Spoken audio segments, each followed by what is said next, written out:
What's going on, y'all? Welcome to the land of reckless logic. Please make sure you guys pop that like button, hit the subscribe button, and please smack the notification bell so do not miss any more posts from me. But also with that, if you guys are catching the replay, I just want to make sure that you guys are having a good time. Make sure you guys drop me a comment. Y'all make sure y'all comment. Y'all make sure y'all share your thoughts. Y'all share your thoughts. All right, but with that being said, let's get straight into this video because I have a lot to get to and we have a lot to say. Okay, let's get straight into it, y'all.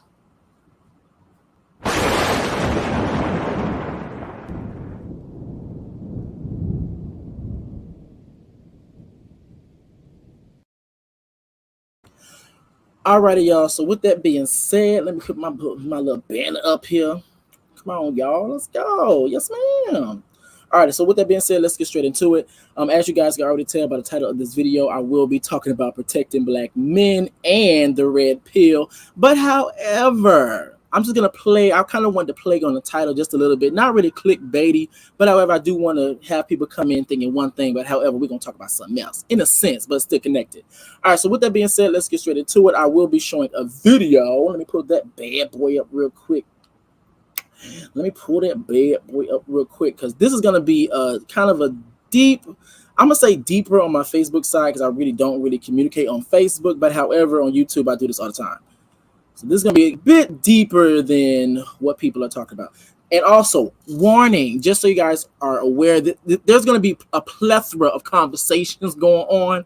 And I'm going to make sure that I'll be very precise and I'm very accurate when I speak so you guys don't lose track of what I'm saying. All right, so with that being said, you guys see up in the left-hand corner, this is a guy. His name is J-Leethal.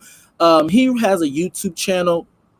Oh, before I do that, actually, I'm gonna explain first. But he has a YouTube channel and he does a show on his particular platform where he talks about a plethora of topics.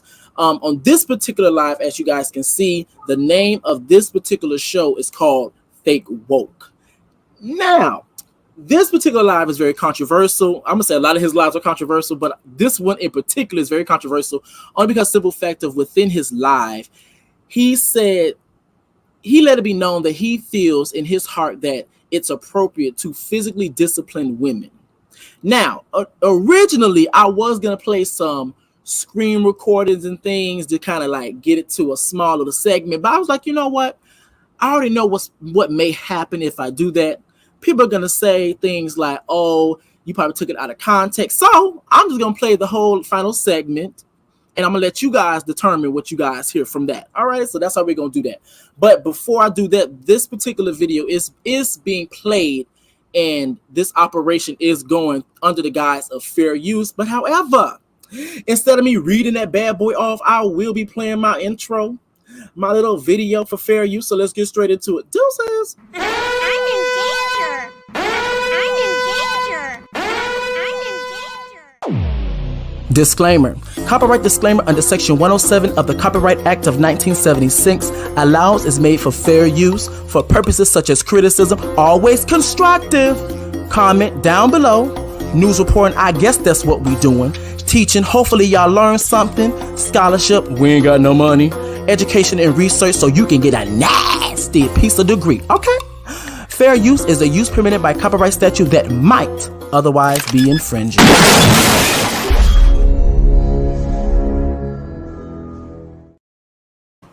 Alrighty, y'all. So with that being said, y'all like my little cute thing.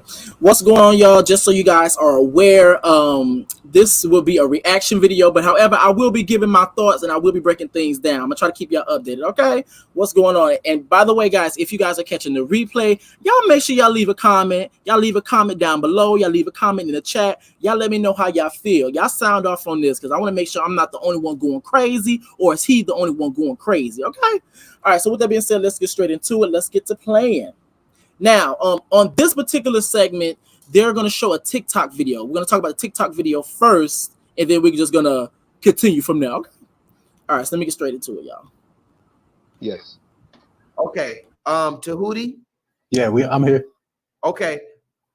Chat, are y'all listening very closely to this one? Because this is going to be the best one of the night. This is the wokest person of the night. We're talking about all the woke and not woke who's woke, who's really woke. This is the wokest person of the night. Look at this. Listen to this, guys, and I'm gonna come back with you. And your child fussed at you like they pay bills. Last time I tell you this, and I'm still mad about this. Sorry, how many Why times? did you come into the bus out wearing high shorts? Why did you come into the bus out with high shorts that could probably show you? You gonna let me talk? I already told you how my friends. You gonna let me talk? Mom, do you know how that stuff feels? Have your friends to stare at your mama like they your boyfriend or something? Sorry, I'm grown. I'm not trying to. I'm not. You coming to this bus out wearing high shorts trying to get some attention. Sorry, these shorts not even high. Yes, they is. Sorry, it's not. Stay above your thighs. That don't mean it's high. Anytime they can probably show your booty cheeks. I'm grown. I'm 23 years old. You ain't not that grown to be coming to my bus stop dressing like that. So are you my father? Yes. Wait. Actually, no. Wait. I mean, no, that's not okay. So what are you trying to say? You gonna let me talk now? I'm your protector. You my protector, but that don't I'm mean. your bodyguard, so I'm telling you that you can't come to this bus stop wearing high shorts like that. Zah, I'm grown. And that's final. Who are you talking to? You. Zah, I'm recording you. I want them to know exactly how you talking to me. Look how you talking to me. Just cut. I want them to know to tell their mama the same thing to tell their mama not to come to the bus stop wearing high shorts like how you do. Zah, nothing wrong with my shorts. Mom, you see how high they is. You can clearly see that. You really upset. You mad. I'm sorry, okay? What kind of clothes do you want me to wear? Some little jeans. Little jeans? These not little jeans? It's OVO belly busted. And that is high. That OVO. Y'all, I feel like y'all jumping on me now. Ganging up on me, okay? I understand. Alright, mama, So just get this straight. Not to wear no high shorts to the bus stop again. And that's final. As the judge said. Yeah. Yo, what's going on? Alrighty, y'all. So let me just do this. I'm gonna keep bringing it up, bring it down, because I want to see y'all face to face. Even though I'm not really fake cammed up because I ain't got my camera right now, but we just gonna make this work. Okay. Well, so with that being said, let's get straight into it. Alrighty. It's a few things I do want to say. A few things really did stand out to me, only because simple fact of I think it's very interesting how the correcting and being able to correct women starts at a very young age. Now, disclaimer, because I'm also live on Facebook. Let me do this. Disclaimer. I'm a very progressive thinking person. So all the traditional ways of thinking, all the traditional quote unquote ways of life, 9 times out of 10, I'm probably gonna go against the grain, just so you guys are aware. So let me just continue talking now. Let's be very clear. I think it's very interesting how correcting women at a very young age is actually a thing. Because the point of it all is that he was very persistent on being able to correct his mother for wearing certain things. But however, he was not he didn't have the same tenacity when it came to correcting his friends. Now, here's the thing. Because we did mention and we did talk about this particular video on a previous panel, Consciouztv's panel. And on this particular panel, I said the exact same thing. And it was brought to my attention of what I'm saying is more of an assumption. And I was like, okay, I can take that. But however, the reason why I reckless logic is I personally believe that he didn't have that same, he wasn't as persistent when it comes to correcting his friends, only because simple fact of in the verbiage that he used, and he was literally saying things like, do you know how many times I have to, you know how it is when it comes down to my friends looking at you a certain way and all these different things and yada, yada, yada. Now, the reason why I think that really goes to the whole fact of he didn't have that same tenacity, wasn't as persistent. Reason being is because of the simple fact of it was never brought up. And yes, I do understand this as a child, but it was never brought up that it was corrected. It was never brought up that his friends don't do it no more. From what it sounds like, this is me making my own assumption, y'all. From what it sounds like it's still is a continuous thing. As in, for example, if his mom still comes up with shorts above her thighs to pick him up, from the bus stop, the friends still look, even though he decided and told them not to do so. The friends still look. So that's the reason why I said that. I feel like he doesn't have that, or me making an assumption, I feel like he probably didn't have that same tenacity when it came down to correcting his friends. But however, he has that tenacity when it comes down to correcting his mother. Now, another thing too, I believe it's very interesting how whenever we enter different types of conversations, how people always make it clear that children don't know anything about sexual orientation. But however, in this particular video, I think this is a pure receipt that they do know about sexual orientation. Now, I will say this. I do not know how old this boy is personally, but he sounds young. I'm going to say he roughly around 8 to 11. I'm going to give it 11 max. I'm probably still pushing it. But however, I'm going to assume that his friends are around his same age group. And the reason why I bring all of this up is because of the simple fact of his mother is literally wearing clothes above her thighs, but yet little children, boys, are looking at her in a particular way. From what the son is saying is that you got my friends looking at you as if, like they're your boyfriend. So they're looking at his mother in a particular light. But however, when we entered other conversations about children actually having a sexual orientation, and I do understand, because I do believe that it's the buzzwords of it all. It's the trigger words, putting children and then putting anything has to do with sex in it. It can be triggering, so I do understand. But however, the truth of the matter is that, guess what? Children do have a sexual orientation. Now, they do have an attraction. Now, they may not know what to do with that attraction, but they do have an attraction. Now, they may not know what to do when it comes down to actually having a sexual. Not all children may not know what to do when it comes down to having actual sexual intercourse. Hold on, y'all give me a second.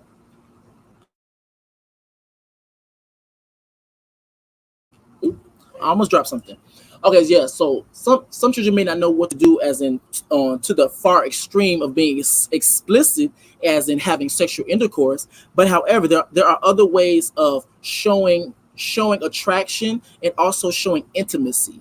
They can be holding hands. They can give hugs. They can give a kiss on the cheek, on the forehead. This is stuff that lets us know that even though we do not like to admit it or say it, and I do understand why, children do have a sexual orientation and they do have attraction. Now, they may not know what to do with it, but they do have that. Now, another thing about this. Now, he did mention and say things like, I'm your protector. Now, here's the thing about that. That's very interesting. Hey, what's going on, y'all? Now, this is very interesting. The interesting part of this is the fact of, once again, when we enter different conversations and we begin to talk about the Western Hemisphere, and I'm going to say a global thing of patriarchy. Now, keep in mind, it's nothing wrong with patriarchy. It's just that this particular form of patriarchy is very much toxic.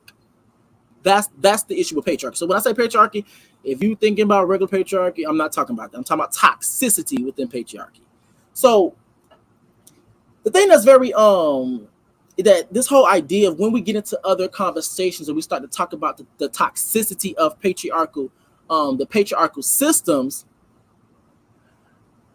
a lot of times those who benefit from patriarchy tend to, because they do hold a privilege, they tend to deny that patriarchy exists. They tend to deny the side effects of patriarchy, the toxicity of patriarchy. They tend to deny and try to refute and defend this power system of patriarchy. So, with all of that being said, the reason why I'm bringing that up is because a lot of times, too, men, since patriarchy does benefit men for the most part, but however, women will also have access to it. But Men, on the other hand, what we have to understand, us as men, as male, we do hold a privilege. And with us holding a privilege, us holding that privilege allows a lot of experiences and a lot of things that we do not know or identify or analyze, that puts a lot of those experiences that women or people who do not experience or benefit from patriarchy, it puts a lot of their experiences in our blind spots. Case in point, I'm a man, I'm male.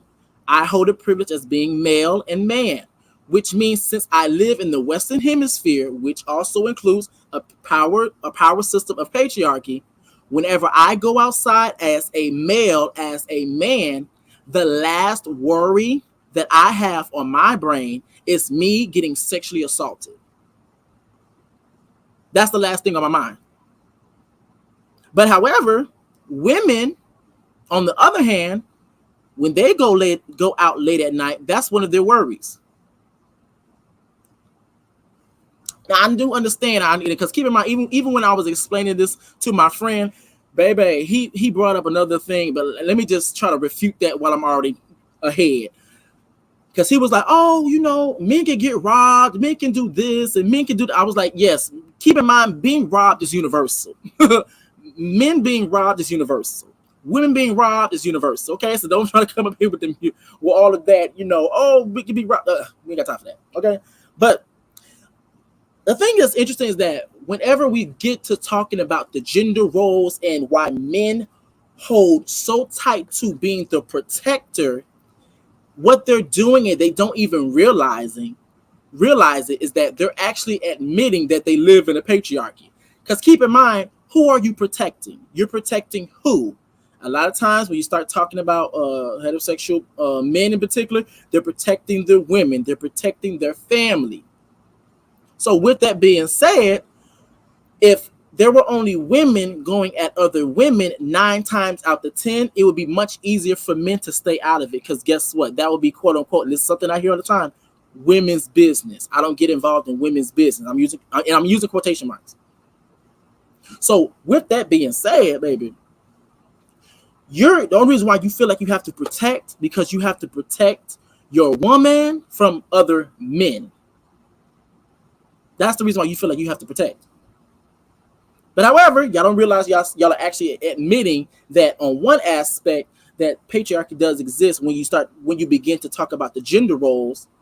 But however, when you get into other conversations of how patriarchy affects marginalized groups, all of a sudden the patriarchy just disappears and it doesn't exist. I was like, okay, got you. I understand. Okay, I got you. I get what you're saying. Now, also with this particular video, we ended up having a panel.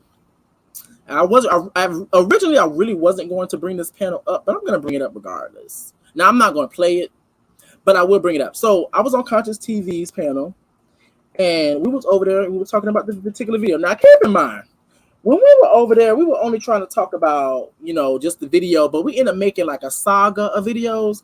And baby, when I tell you, this particular video took forever. Okay. Let me pull this bad boy up real quick. Yes, ma'am. How y'all doing, y'all? Baby girl, what's your name? Let me get to this is where we start to have more conversations with other men. We start to have conversations with other men. What's going on, y'all? We started to have conversations with other men, and we started to kind of pick away at their brains, being completely honest.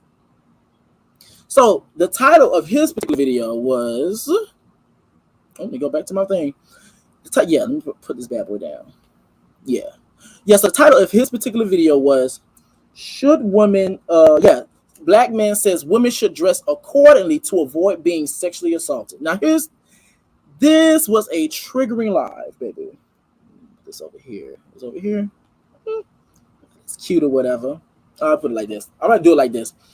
This particular video right here, it talked about, and we began to get into the whole TikTok video of patriarchy existing. Why does quote unquote the protector role is such a big thing? And some of the men on the panel didn't really get it. They didn't get it. It wasn't The concept wasn't concepting. It wasn't, the math wasn't mathing. 2 + 2 was equaling 7 to them. It really wasn't making no sense to them. And so basically within this particular conversation, it seemed like the undertone of what men were saying, because they kept trying to bring up, if a woman were to dress a certain way, it does not bring any type of attraction or any type of attention on the woman. Now, here we go. Now, this is where the rabbit hole gets messy. Now, the reason why this particular rabbit hole gets messy is because what you're saying without actually saying it is that, guess what? A woman, depending upon what she's wearing, if she's dressing more quote unquote sexy, then guess what?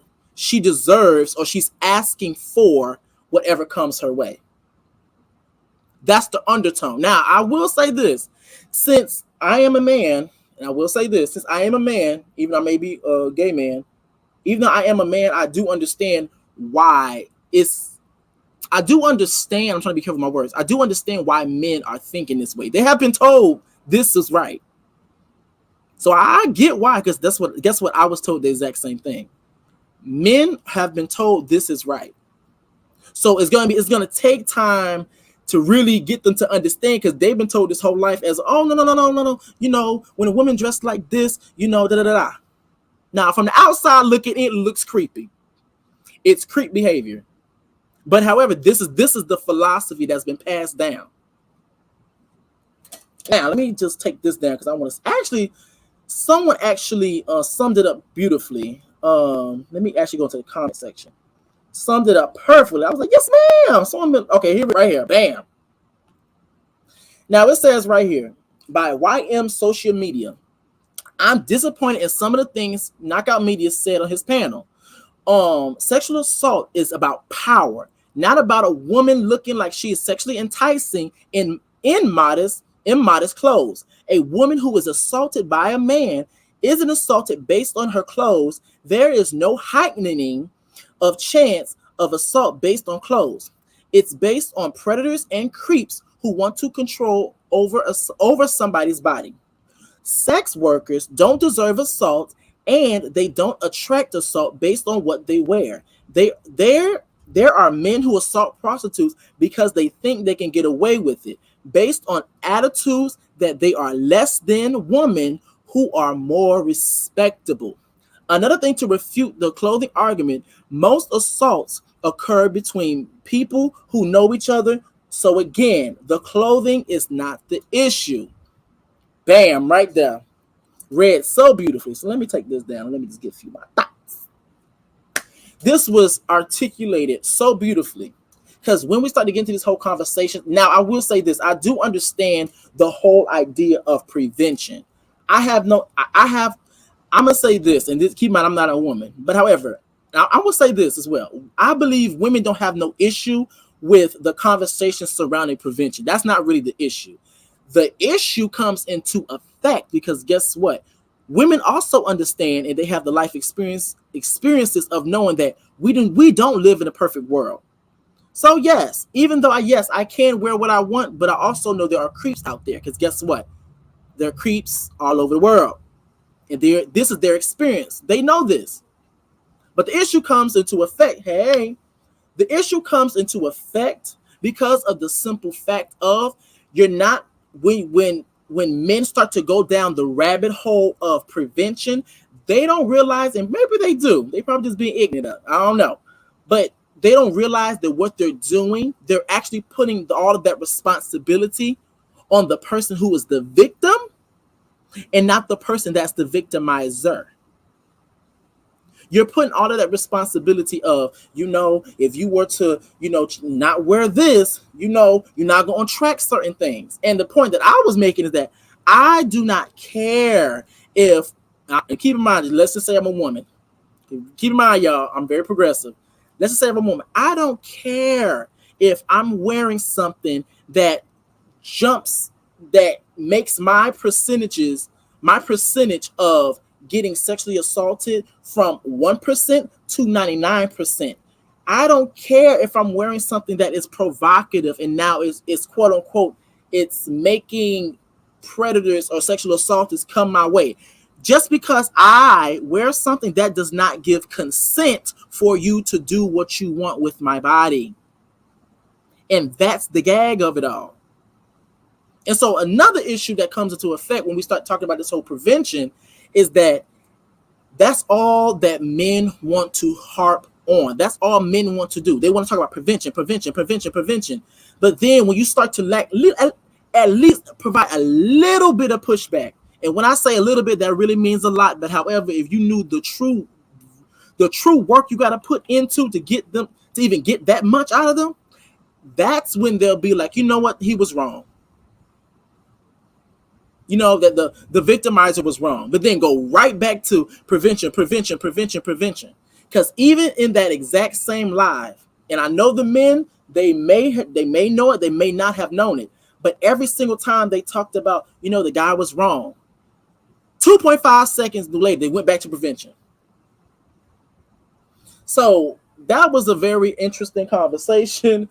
It got kind of spicy just a tad bit, but let me go back to the video, girl, because now this is where we're gonna get our meaty potatoes, and this is where we're kind of gonna get a little ratchet over here. Okay, come on, ratchetness, yes ma'am. So let me share my screen one more time, and keep in mind too, with J-Leethal, the gag of all of this is the fact that he did all of this on he did all of this fuck shit on a live called Fake Woke. But yet he's sitting up here displaying and giving a real-time example of being fake woke. That's the gag of it all. That's the gag of it all. That's the gag of it all, baby. All right, let me see. Heart of inspiration. Amen. It takes too much work to get them to go against the homie. And that's the point. It's nothing wrong with you talking about prevention. The issue comes into effect is when you only want to stay on prevention, because then guess what? You're only making it about the woman instead of making it about the victimhood of the woman. You're trying to put blame on the woman, but however, what you do, you're putting blame on the woman, but however, you dress it up and disguise it as accountability. That's what you do. But once again, let's get straight into it, because baby, this is gonna be a long video. I can already tell you this now. Let's get straight into it. Y'all heard that? Sure did. What do y'all think about, and for the chat, what do y'all think about this young boy? It sounds like, due to his accent, I think his accent sounds like he's from Philadelphia. It sounds like he got a Baltimore or Philadelphia accent. Accent. This young boy can't be older than, I'd say, maybe 8. And she quickly showed him real quick. He looked like he was maybe 8, 9 years old. This boy was 9 years old tops. He told his mother, you need to stop wearing these little bitty fucking booty shorts to the goddamn bus stop to pick me up every motherfucking day. Put on some goddamn clothes, woman. I'm gonna say this as well too. Keep in mind, I'm gonna keep stopping, because this is the reason why we can't get too far when it comes to J-Leethal, only because simple fact of it's a lot going on. And of course, if you're not really indulged or well versed on certain conversations, you probably won't catch it, but there's a lot of dog whistles that go on. And plus, on top of that, when you are aware of those dog whistles, baby, they are flying out like I don't know anything else. They're flying out. So here's the thing. When I talk to people, I'm very quiet. I like to listen a lot especially when I first meet people. And especially when it actually matters to listen. And this particular moment would be one of the moments that I would actually listen. And so I want you guys to pay attention to how the tone. Now, keep in mind too, it's a time and a place when it comes down to quote unquote tone, because I don't want y'all to conflate and misconstrue what we talk about when we talk about tone policing. There's a difference. But what I'm referring to is understanding that sometimes the tone can let you know, at least for me, it lets me know that something else is there. It's not about strictly about the video. Something else is there. It's an underlying issue. Something else is there. Now, like I said, don't misconstrue what I'm talking about whenever we talk about people policing tone just so they don't understand the message of what somebody is saying, just so they can be dismissive. Two separate things. All right, so let me do this. I want y'all to pay attention to how the tone switches, his face changes, and his demeanor changes when he gets to talking about the mother. Pay attention now. Because these are the things that I listen to, and these are the things that I see and I actually pay attention to. And I'm like, oh, okay, something more is going on here. Here we go. His old tops. He told his mother, you need to stop wearing these little bitty fucking booty shorts to the goddamn bus stop to pick me up every motherfucking day. Put on some goddamn clothes, woman. And you need to stop embarrassing me. And he even told her, I'm going to play the video again. He even told her, you need to stop looking for attention. And you know what she did? She shamed him. She tried to passively, aggressively be. That demeanor's changed. But I will say this too, because I don't think I even said this when I was on Conscious panel. And hopefully, because you know, y'all, it's wind out here, and baby, we feel good up out here. So hopefully, it's no whole bunch of wind in my mic. But let me say this. I'm gonna say this. He said that the child said that the mom is just looking for some attention. Now, once again, this is another aspect of them acknowledging the patriarchal aspect of the Western Hemisphere. The reason being is why women want attention from men is because of patriarchy, putting men on a pedestal when it comes to certain belief systems, spiritual practices.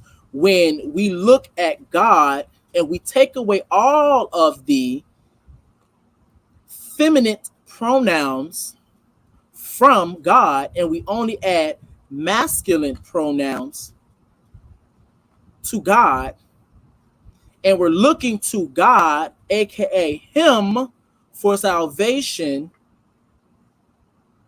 and all the different types of things. So the thing is that women, let's see the best way I can put this. Women, whenever he talks about women wanting attention from men, that's because of the way that they have also been programmed and socialized within the Western Hemisphere.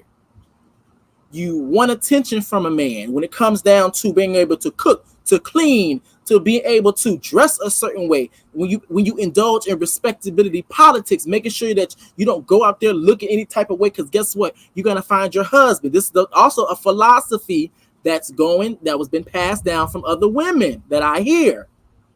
Now, this is not me saying that, this is what I hear from other women.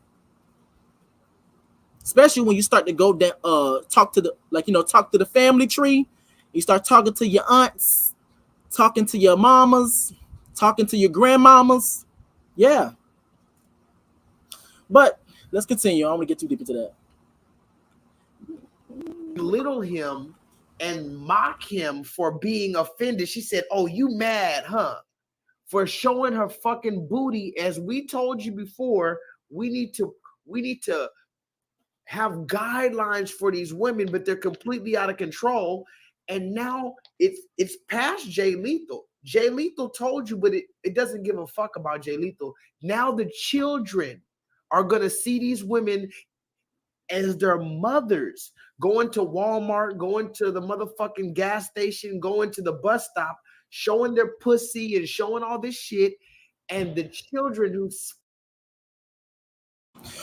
Once again, we can't get far because I see a whole bunch of dog whistles. I think it's very interesting. Baby, this is going to be a long video. I think it's very interesting how every single conversation, depending upon who may be, quote unquote, I'm using this term loosely, the victim or the person that is being mishandled between the systems, children always seem to be a weapon of choice. He's talking about the children. And you know, when it comes down to the children are going to see these type of things. The children are going to be the ones affected. The children are going to be the ones seeing their mother, you know, be wearing these booty shorts and all these different types of things. Like, here, I remember I was in high school, right? And I had an English teacher. And one of the phrases that she literally would say all the time that stuck with me, and I remember her name, Miss Asmar. I remember her. That stuck with me. She always used to say, consider the source. So that's what we're going to do right now. We're going to consider the source. Now, Mr. J-Leethal, come to the forefront. Thank you so very much. Come step in the classroom. Please sit down. Because here, let me take this down for 2.5 seconds. Here's the issue when you begin to start to weaponize and use children as your weapon of choice. Reason being is because let's consider the source. Sir, aren't you the same person that was literally on Consciouztv's live talking about and expressing how you felt that hitting your children, you didn't see nothing wrong with that? Oh, okay, cool. Because some people may agree with you that physical disciplinary actions may actually need to be implemented. Okay, cool. But yet, aren't you the same person on this particular panel? And keep in mind, there's a whole nother video that he had before this particular panel.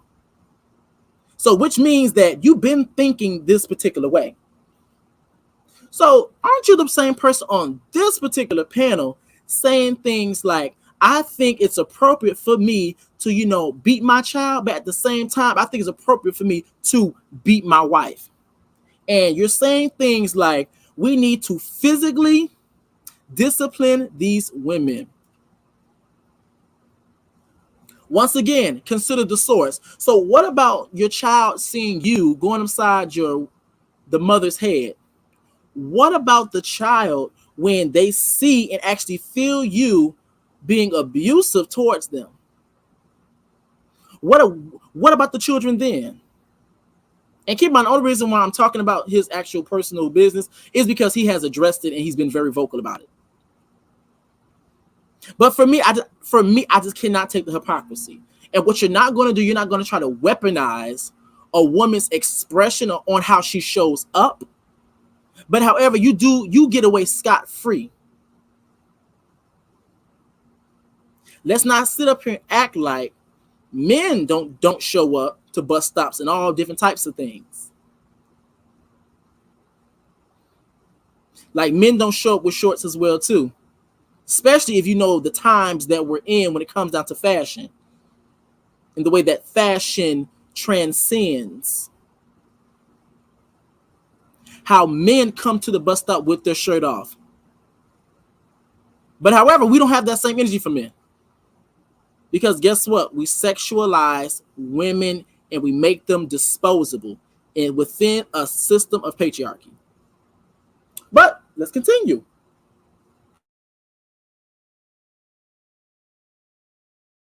Five, 6, 7 years old have to stand up like the bodyguard.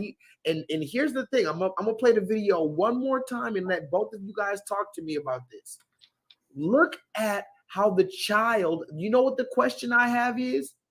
Wait, hold on. Amin Ra, do you have first question before you say anything? Do you have any question about that video?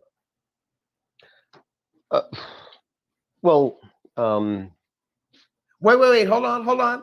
Let me stop you there. Tahuti. All right, y'all, I'm finna, what I'm about to do right now, I'm about to skip ahead because all he's gonna do is show the video again. And, do this real quick, hold up. Will rock you to sleep to where you'll never ever fathom that question, where is the father? All you're gonna do is okay, let me go back because the Matrix will rock you to sleep to where you'll never ever fathom that question, where is the father? All you're gonna be is be wrapped up in this conversation. You know, the interesting part of a lot of these things is that every single issue, keep in mind, every single thing, if you allow certain heterosexual men, cisgender men to actually tell their side of things, everything always stems from them not having a father figure in the home. It's always stemming from them not having a man in the home. It's always stemming from the the men, now keep in mind too, because I feel like I always have to say this, but however, I would think that people will actually understand what we're talking about. When we say a father figure or men being in the home, we know it's not all men. Obviously, we know that obviously we know that all men, of course, do not fit into that particular criteria of not always, quote unquote, being in the household. But however, if you actually begin to talk to, I guess, someone that has an opposing view when it comes down to this particular situation, all of the issues always stem from a father figure not being in the home. These women are being more modern. Why is that? Because there's no father in the home. These children are disrespectful. Why is that? Because there's no father in the home. There's a gay agenda. These children are becoming gay because guess what? There's no father in the home. There's a lot of people being incarcerated because guess what? They come from single parent households and there's no father in the home. And the thing that's really like, to me is because simple fact that do you not realize and understand how all the issues go right back to you, sir? Who? You, bitch. It goes right back to you. Yes, you not being in the home does not mean that you can't be there for your actual family. Two separate things. And I think another thing as well too, because a lot of times when we get into this particular conversation of why men are not in the household and when heterosexual people are married and who does, like, you know, the whole divorce process and actually initiates the divorce, let's keep in mind this is the reason why when it comes down to having statistics, you must also have context as well. They always bring up women statistically are the ones that initiate divorce. But yes, that may be quote unquote true. I'm using quotation marks, but let's also keep in context and keep in mind the big question is why? Why are they getting a divorce? Why? What seems to be the issue? Y'all need to scrape the surface of the issues a little bit deeper and go down that rabbit hole. Reason being, and a lot of times they say, you know, because it's because of finances, it's because of this, it's because of that. So here's the hypocrisy, and this is the reason why I just be like, y'all need to just go on the playground or something. Like just go on the playground, y'all go on a swing set, because y'all don't know what the hell y'all talking about. Because on one hand, people agree that marriage is a business. The followers of Kevin Samuels. People agree that marriage is a business. But however, when we start to talk about why women are divorcing men because of finances, all of a sudden that business aspect talking point gets thrown out the window. So which one is it? Is it business or is it not business? And with you running a business, you must have finances. So which one is it? Is it business or not business? That doesn't make any sense. But let me continue. And they always talk about how, when it comes down to relationships, you know, the women are the first ones to lead. But keep in mind too, women typically, some, not all, warning. If this message fits you and if the shoe fits, wear that bitch, Cinderella. Wear it, Cinderella. Women typically do most of the work when it comes down to relationships. Reason being is because us men, a lot of the times, some, not all, once again, Cinderella, if it fit, wear it. We are taught and socialized and programmed to not be invested spiritually, to not be invested mentally, to not be invested emotionally. So yes, physically we can be there. And sometimes that may be questionable, but physically we may be there. But however, when it comes down to the other aspects of a relationship and a family, men typically lack in those particular areas. Typically. So yes, a divorce, yeah, that's going to be coming. Because at the end of the day, yes, I love you. But however, I'm not going to love you to the point to where I'm putting myself at risk. I'm not going to love you and care for you so much to the point that I'm in the exact same spot, being emotionally damaged, physically damaged, if you let J-Leethal tell it, mentally effed up, physically effed up, because only God knows how many children you may have, and you already know that in a patriarchy, the value of a woman depends upon her body, which is the reason why if a woman has multiple kids, the philosophy that gets passed down is that, yeah, I don't think I'm gonna do that. That's the philosophy. And let's not forget Kevin Samuels. I like to use him because he's very notable and people can actually identify with what he said and who he is, and etc. But Kevin Samuels, he told that woman who had a child that you're leftovers. But I'm gonna continue. This is the reason why I can't get stuff done, baby. It's like everything keep popping up.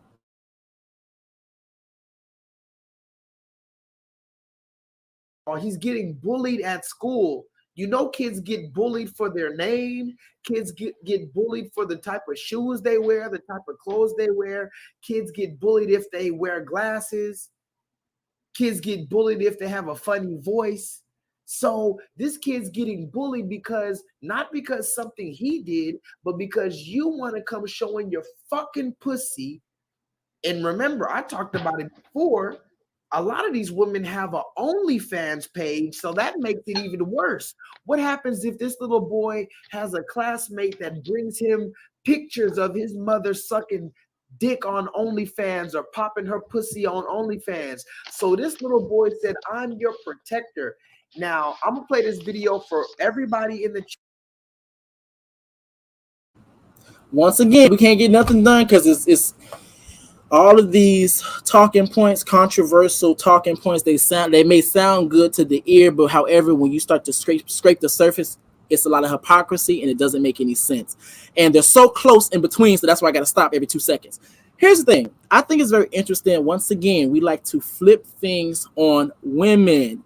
We talk about, well, he talked about how women, in particular mothers, quote unquote, may have an OnlyFans page. But however, my question to him, Mr. J-Leethal, who is subscribing to that OnlyFans page? You can't sell anything if there are no buyers. Who's subscribing? Who's taking their credit card and putting it into the OnlyFans system and purchasing a subscription? Who's doing that? It doesn't make any sense.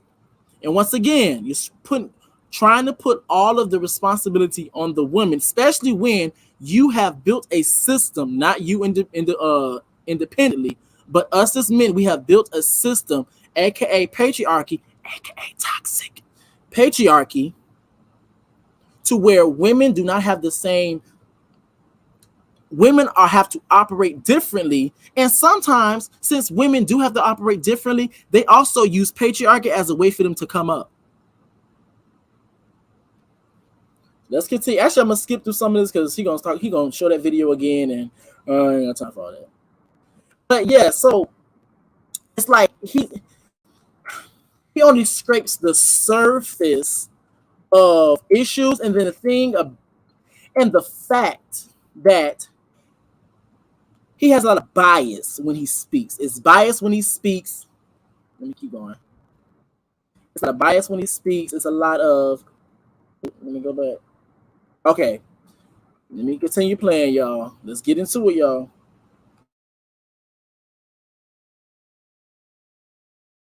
So I counted at least a short 2-minute video. I counted at least 12 times she called his name.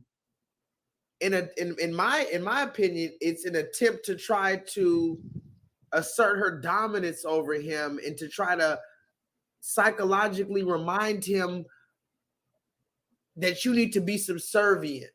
But remember, this little boy is 9 years old and he's telling his mother he's embarrassed Not only is he embarrassed by the way that his mother dresses around his friends when she comes to pick him up, but he said, I need you to dress better because I need to protect you, which means that there's no man in the household that's doing that role. Where is the man during this conversation? Go ahead, guys. Oh, girl. So yes, this is once again, you're asking a question that's completely goes right back to quote unquote, in your eyes, the issue. Where is the man in the situation? Keep in mind, keep in context, a woman, I'm gonna say anybody having somebody else, their value is not dependent upon if they have a spouse, a partner, or somebody by their side. It does not depend upon that. A woman having a man does not make her value go up. A man having a woman does not make his value go up or decrease. But let's get into what the other people. Okay, I'm gonna jump in. Can you hear me? Yes, sir, of course. Okay, cool. Well, whenever I see blackness, Yo, my fault. I almost forgot. Okay, there's a comment that's in his chat, right? It's Brother Sly, I want to say. Girl, let me actually go to the page. It's Brother Sly. Brother Sly says something along the lines of, oh, it's right here at the top. Ladies, your body is sacred. Okay, let me drive off. Here's the issue with that. And this is another reason why when you're aware of certain conversations, there's a lot of dog whistles. That is some BS. Now, keep in mind, I would have no issue with men preaching that the body is sacred when it comes down to women, and the women need to hold their body to a certain standard and all. I would have no problem with that if that was the case. But however, I also know, since I am a man and I have been in situations, I have been in places where women may not have had access. I also know that men do not go by that exact same standard. Let's also be very clear. Warning.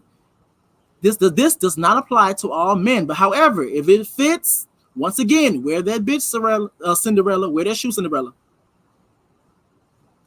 Men, we're not taught that our body is sacred, for the most part. We're taught about polygamy. We're taught about infidelity. We're taught that you lose your virginity as fast as you can. We're taught and we're encouraged to indulge in sexual activities at a very young age, which is another reason why I get so confused, another reason why I get so annoyed when we enter certain conversations when it's dealing with other marginalized groups and talking about sexual orientation and gender identity. All of a sudden, everybody wants to come to the table and act like certain conversations that are had behind the scenes aren't happening. We're acting like certain philosophy that has been passed down from generation to generation by mouth is not actually happening or hasn't happened. This is the reason why I get annoyed, because it's like y'all are sitting up here trying to put up this act, put up this particular, I'm gonna say put up this act as if, oh no, the body is sacred. But was it sacred when you're out sleeping with multiple women? Was it sacred when you was out there being very promiscuous? Like I said, I'm a very progressive person. If a person wants to sleep with anybody they want to sleep with, they can do that. But however, that is the point of patriarchy, is to police the divine feminine. So let's get straight into it.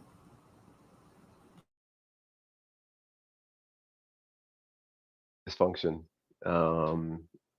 I have to kind of always try to remember,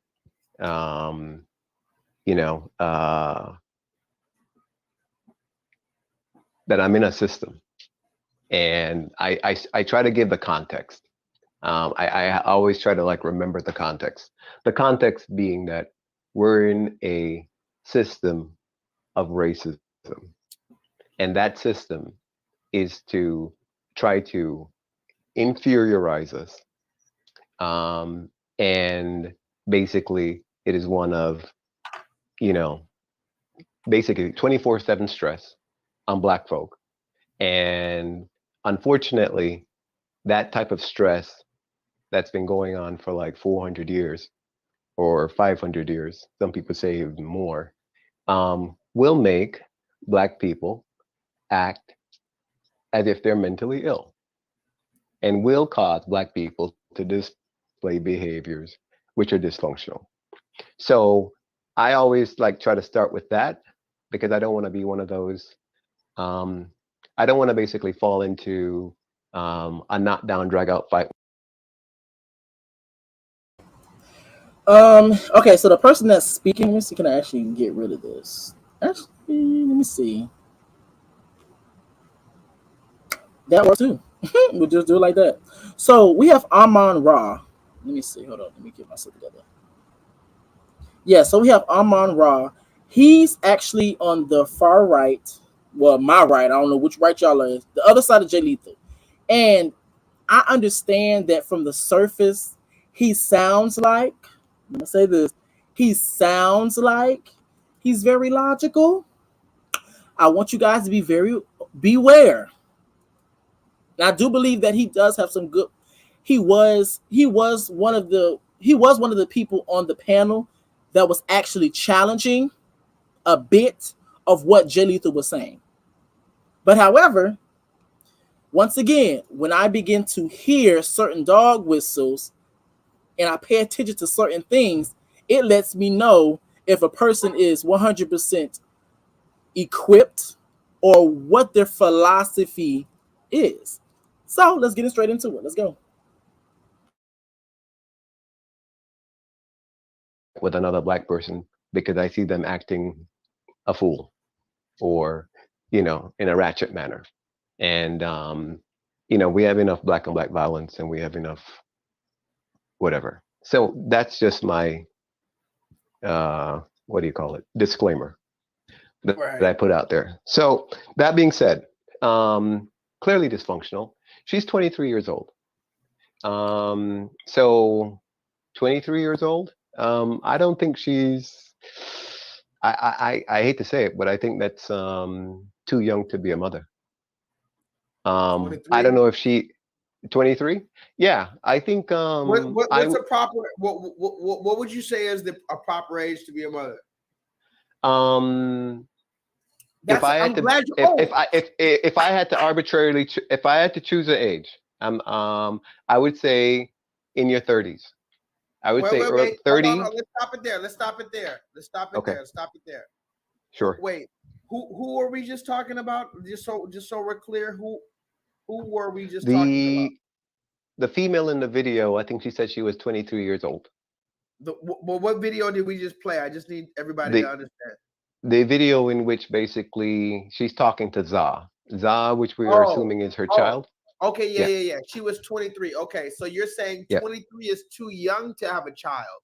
Okay, can you go ahead and give me the exact age that you should have your first child? Just the exact age. I think an age that would be good, safe, is about 30. 30. Okay, Tahuti, give me an age that a woman should have her first child. I mean, let's just make it simple. People are different. For sake of time, let's just make it simple. What is? I think 23 is fine though. I don't see a problem having 23. Okay. Chat. Hold on. Chat. What do you think is a acceptable age for a woman? Now I want y'all to pay attention to the bullshit that's about to happen, okay? All right, so now the conversation's starting to go around. What's the appropriate age for women to have children? Once again, we're trying to put value back on a woman on whether or not when she should or should not have children. Because if you have children too early, your value goes down. If you have children too late, now your value still goes down. And this is another privilege that us as men and male hold is that a lot of times for us, we're not racing against the clock. We're not racing against the clock. Women, especially in this particular Western hemisphere, they have been taught to race against. They're always going against time. Oh, I need to have a child by this time. I need to be married by this time. I need to do this by this time. I need to do. Once again, this is a privilege. Now I'm gonna skip through some of this, but one of the things that I do want to say is that J-Leethal's about to make a false equivalency. And this is where the privilege comes into effect. Let's get it. Woman to have a child, because I think this is going to go into my next. But not for her. Not for her. Clearly not for her, because she's 23 years old. But here's the thing. See, I'm glad you brought that up, because see, a 23-year-old black man, nobody's talking about how when a man is 23. Now, here's the funny thing. Now, wait a minute. Now, wait, because I'm gonna challenge that narrative. Okay. Because I was told when I was like 12 years old that women mature faster than men. So if women mature faster than men, how is it now that at 23 years old, she's just a child? Solo Dolo, talk to me in the chat. She's just a child. When in actuality, the man, particularly the black man, who you said matured slower than the black woman, when we're 23, send him to jail for life. Wait a minute. How old was Tupac Shakur when the man died? 25, 24? So, but when it's a black woman, she's 23 and she shouldn't even have a child. No, I'll challenge that narrative. In the 60s, the 50s, the 40s, and before, they were 14, 13, holding it down. I don't even know how. Here goes the fuck shit. All right, so let's actually break this down. All right, so here's what's going on, y'all. Let me put this up real quick. What's going on? But let's actually break this down. Now, he actually made a false equivalency. Actually, let me take this down because I want y'all to see me face to face, baby. All right, so he actually made a false equivalency, saying and actually talking about how when a black man, come on, get it. Conscious already caught it. He gonna equate a woman's childbearing age to a sentencing for a crime for a man. Exactly. And it's the false equivalency only because simple fact of what you're talking about, sir, is somebody, because keep in mind, once again, when you say things, they have context. You're talking about somebody that literally 2 years ago just got approved and is now allowed to drink legally. Now, all of a sudden, this particular person is supposed to have a child. And keep in mind, too, be quite honest, there's really no good or bad time to really have children unless you're like extremely young. I'm going to say what my personal thoughts are. But however, it's easier once you do it, and I feel like you're more established in life. And the reason why they say you might want to try for your 30s, depending upon anybody, is because 9 times out of 10, a lot of people do want to continue going to school, want to further your education, want to get to a certain level in their life, or feel like they need to take the necessary steps to get to a certain level in life. And it's easier when you only have to worry about yourself. So I understand that part. But however, what he's trying to do, he's trying to weaponize someone having a child at a younger age compared to somebody that committed a crime or got falsely accused of a crime, and they are at the hands of an unfair judicial system that his ass, when I say his ass, J-Leethal ass, sits up here and talks about all the time how the black man is always attacked by the system,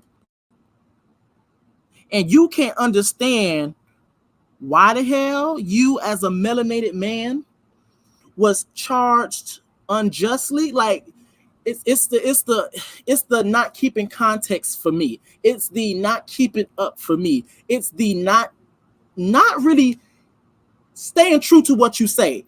if you understand, especially you being real woke, and I'm using quotation marks, if you quote unquote being real woke, you will understand that that's a false equivalency, because what we're talking about I would say like I'm about to say moral appeal.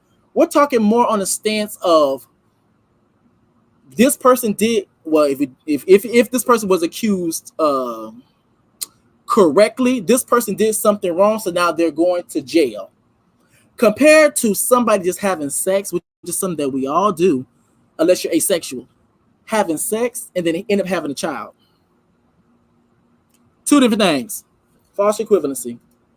And then later on, he talked about how, back in the day, these women, they were having children at 12, 13, and how many? Oh, because guess what? Once again, keep context, nigga. Keep context. Once again, women were not allowed to work. They weren't even allowed to have certain things in their name. Women were not given the same privileges or being able to have the access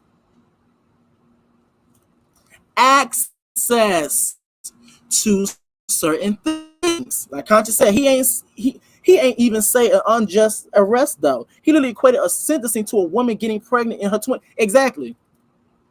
But I know I'm gonna have a smart ass who's probably in the comments, so I gotta beat them punch, baby.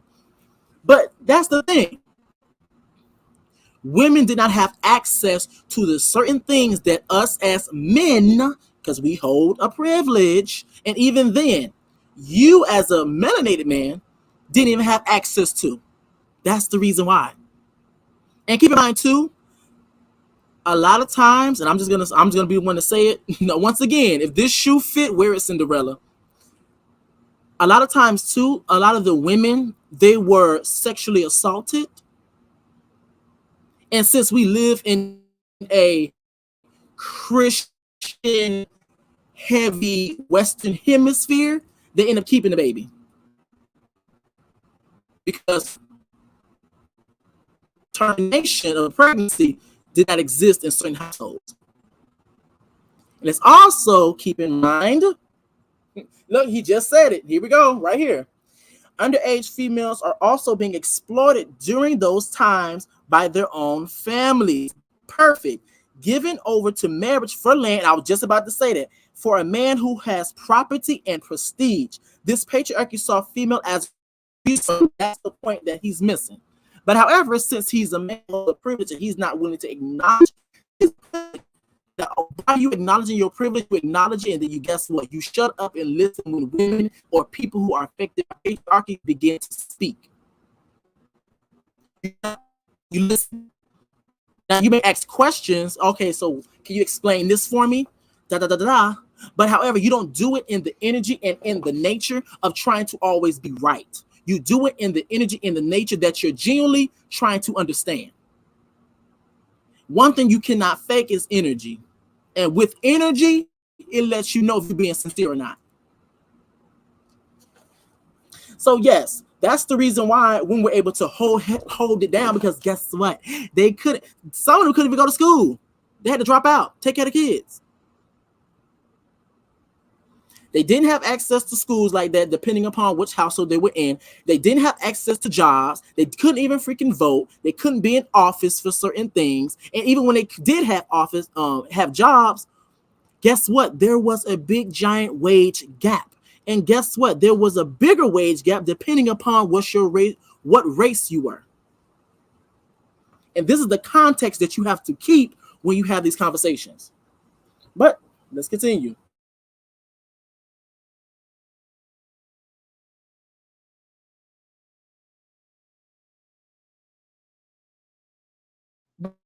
But our grandmothers were young holding this shit down.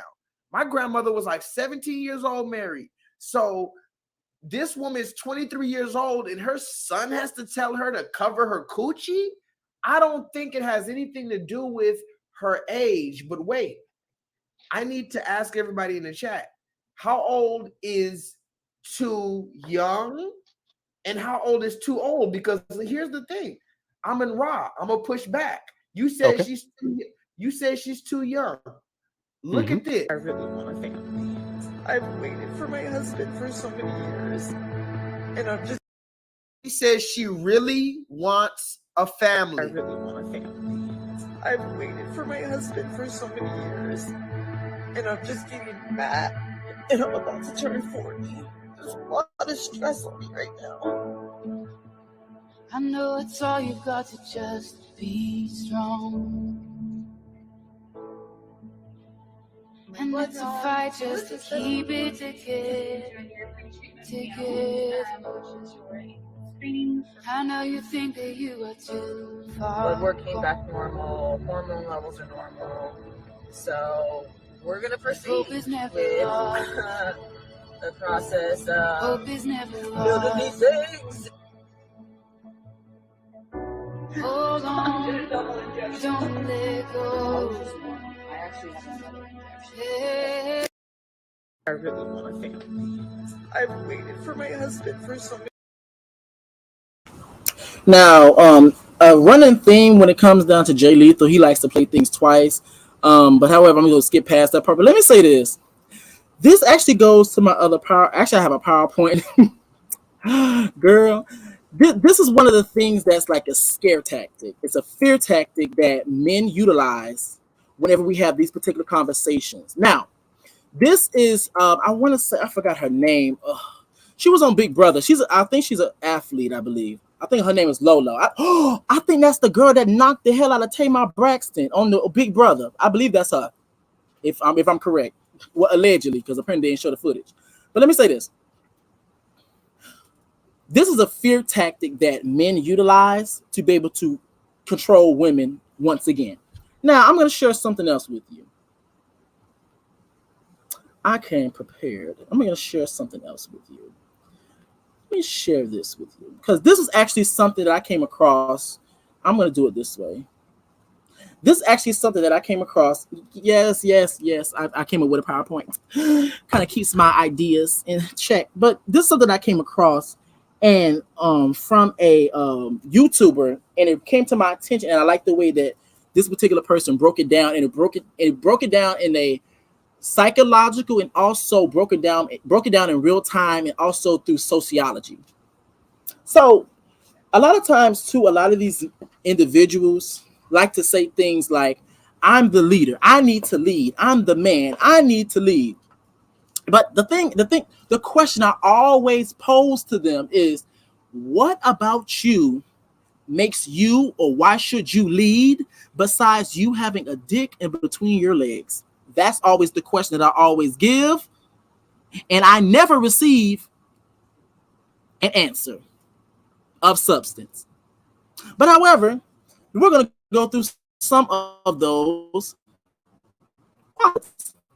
10 major causes of failure in leadership. Now, this is actually from a book. The book down below is called Think and Grow by Napoleon Hill. Now, this is the actual website I got it from, but however, this is actually from an actual book. Let's get straight into it. Inability to organize details. Efficient leadership calls for an ability to organize and to master details. No genuine leader is ever too busy, keep in mind, too busy to do anything which may be required of him in his capacity as a leader. When a man, whether he is a leader or follower, admits that he is too busy to change his plans or to give attention to an emergency, he admits his inefficiency. The successful leader must be the master of all details connected with his position. That means, of course, that he must, and I'm going to say this again, that he must acquire the habit of hey, what's going on, y'all? I'm sorry, y'all. Let me say hi to y'all. Hey, what's going on? The era back when totally different when I grew up. Yes, come on. Relegating details to capable lieutenants, right?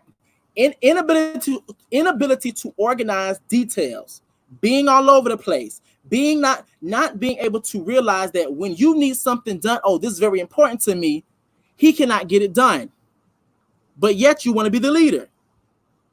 Okay, got you, but you can't delegate. Got you. Understand. Completely understand. You always tired, always got something going on. And the reason why this is a big issue is because guess what? When you hold up a system like patriarchy and you reinforce gender roles as in you being the provider, and instead of you actually understanding that it's going to take a team effort, and when I say team effort as in if you're not capable of doing that and your wife is, I think your wife should do it. That makes more logical sense. That makes more logical sense. Then you end up in situations where you're tired because you're the provider and making most of the money and you have to be out all day and all the different types of things. And you're taking on most of the responsibility. And a lot of times too, when you get into these conversations and these debates, when men talk about what their roles are within a family, they talk about our purpose is to provide a safe space for our woman. Our purpose is to get rid of all of the pressure off of our woman. So now you have a situation instead of having all of the pressure, because guess what? You both are a team. When you both have an equal amount, it makes it easier for both of you guys instead of just putting it all on one person, and while the other person doesn't have as much, or being able to appropriately assign. I'm going to say this again, appropriately assign the task to the best person who can tackle that task. Next thing, unwillingness to render humble service. Truly great leaders are willing when occasion demands to perform any sort of labor which they would ask another to perform. The greatest among ye shall be the servant of all. Is a truth that all able leaders observe and respect, and that is the issue. They also have to realize this too. Being a leader means that being a leader is you have to be humble when you're a leader. Like it says, humble service when you are a leader. That's how you're going to get your best results out of people. Now, when I say humble service, that does not mean that sometimes you may not have to, and I'm about to use it, lack of language, I'm going to use this term loosely, put your foot down or have disciplinary actions. That doesn't mean that. But however, I don't want to misconstrue the humble service part. Now, you see this big giant plate? Now, I'm about to say one love, Chocolate Earth. I remember, because I already know you in here. Trust me, I already know that's you, Chocolate Earth. But I remember yesterday when we were on the panel, as I was making this particular, actually finishing this particular slideshow, I remember you talking about the whole controversy on whether or not when you have food, who should eat first? Your husband or your man or the children? Now, I'm going to say this as well too. And keep in mind, I already had that done. It was just so perfect how everything lined up. But I'm going to say this as well too. For me, I'm in the military. Now, I do understand some people may not like the military. Some people may think we are all different types of horrible. I have no issue with that. If you think that, that's up to you, baby. But however, one of the things that I have learned is that when you are in a leadership position, they make you eat last. Because guess what? It's not about you. It's about your soldiers. The same way how when it comes down to my particular NCO that's over me, guess what? It's not about me. It's not about me. My bad. It's not about them. They make it about me. It's not about what they want. They make sure that we are good. Because guess what? They're the ones looking out for us. They're making sure that we are good. Give me 1 second, y'all.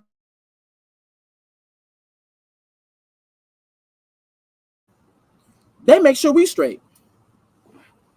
So you as a leader and you wanting to eat first, that's another failure.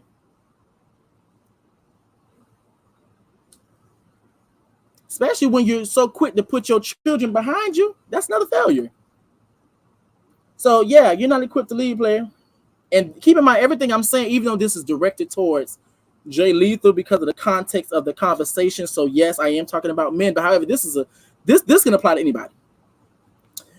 Expectation of pay for what they know instead of what they do with that which they know. Here we go. The world does not pay men for what which they know. It pays them for what they do or induce others to do. Here's the thing. Perfect example. A lot of people have a lot of knowledge up in their head, but they're not implementing all of that knowledge. They're not utilizing all of that knowledge. So you mean to tell me that you want to get paid for something that you know, but you're not actually taking action behind what you know and actually utilizing and using that knowledge to your advantage? Like, yeah, I got my degree and, you know, I got the knowledge of being an engineer. But however,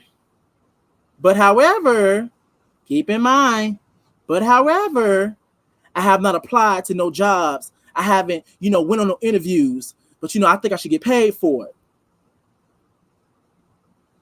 So you want to get paid for having a degree and having the knowledge, but you're not actually going to go into that career field and actually do the action. Now, keep in mind, that was just an example to kind of really implement it and take it all the way home. So you want to get paid for knowing what you know, but you actually don't want to do what you know. Give me the credit for knowing how to take out the trash, and also, you know, pay me for not taking out the trash. That doesn't make any sense. What you're telling me right now is 2 + 2 = 7, and that does not make any bit of sense, baby. Next one. Fear of competition from followers. Now, this is a big one. Ding, ding, ding, ding, ding. Y'all make sure y'all listen up, ladies. Because this was a big one. The leader who fears the one of his followers may take his position is practically sure to realize that fear sooner or later. The able leader trains understudies to whom he may delegate at will any of the details of his position. Come on, delegation. Only in this way may a leader multiply himself and prepare himself to be at many places and give attention to many things at one time. I'm going to stop it right there. Stop it right there. This is where working as a team comes into effect. And this also goes to the whole thing of what Conscious said as well, too. Yes, you can have men in the home, but they're not stable. They're not mentally capable. Once again, warning, if this does apply, put that shoe on and wear it, Cinderella. Because I'm not talking about all men. But here we go. Come on, delegation. Working as a team. Yes. Himself to be at many places and give attention to many things at one time. It is an eternal truth that men receive more pay for their ability to get others to perform than they could possibly earn by their own efforts. Come on, teamwork. An efficient leader may, through his knowledge of his job and the girl, get it together. My tongue is tired today. Well, damn, I forgot where the hell I was. Oh, magnetism of his personality greatly increased the efficiency of others and induced them to render more service and better service than they could render without his aid. Now, the thing that popped in my head when I heard this is this bad boy right here. Women, you already know what I'm about to say. How, when it comes down to this particular topic, I'm gonna bring it back. When it comes down to this particular topic, how a lot of times women in particular will talk about how if they make more money than their men, how their men may operate. Shut up, Conscious. Like how their men may operate because they may feel less than a man. And this right here is a perfect example. A woman making more money than you. Now, I'm gonna say this. This is the side effect of how patriarchy and reinforcing gender roles, because let's also keep in mind too, because even though I'm saying men, because that's the context of the conversation, not only do men drink from the fountain of patriarchy, toxic patriarchy, and gender roles, women do too. Queer people do too.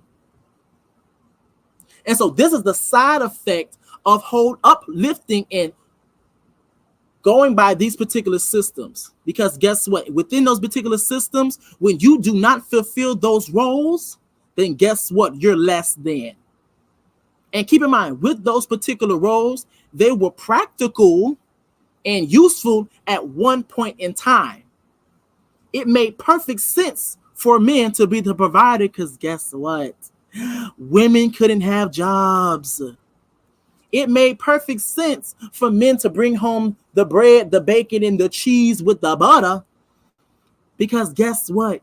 Women couldn't have jobs. But now we're living in an era, and this one you have to contextualize, and women, I need you to contextualize this as well too. And I believe women, they do understand this, but you have to contextualize that now we're living in an era where Black men, melanated men, are more incarcerated, justly and unjustly, hold records, justly and unjustly, discriminated against, and don't get the exact same resources when it comes down to leveling up.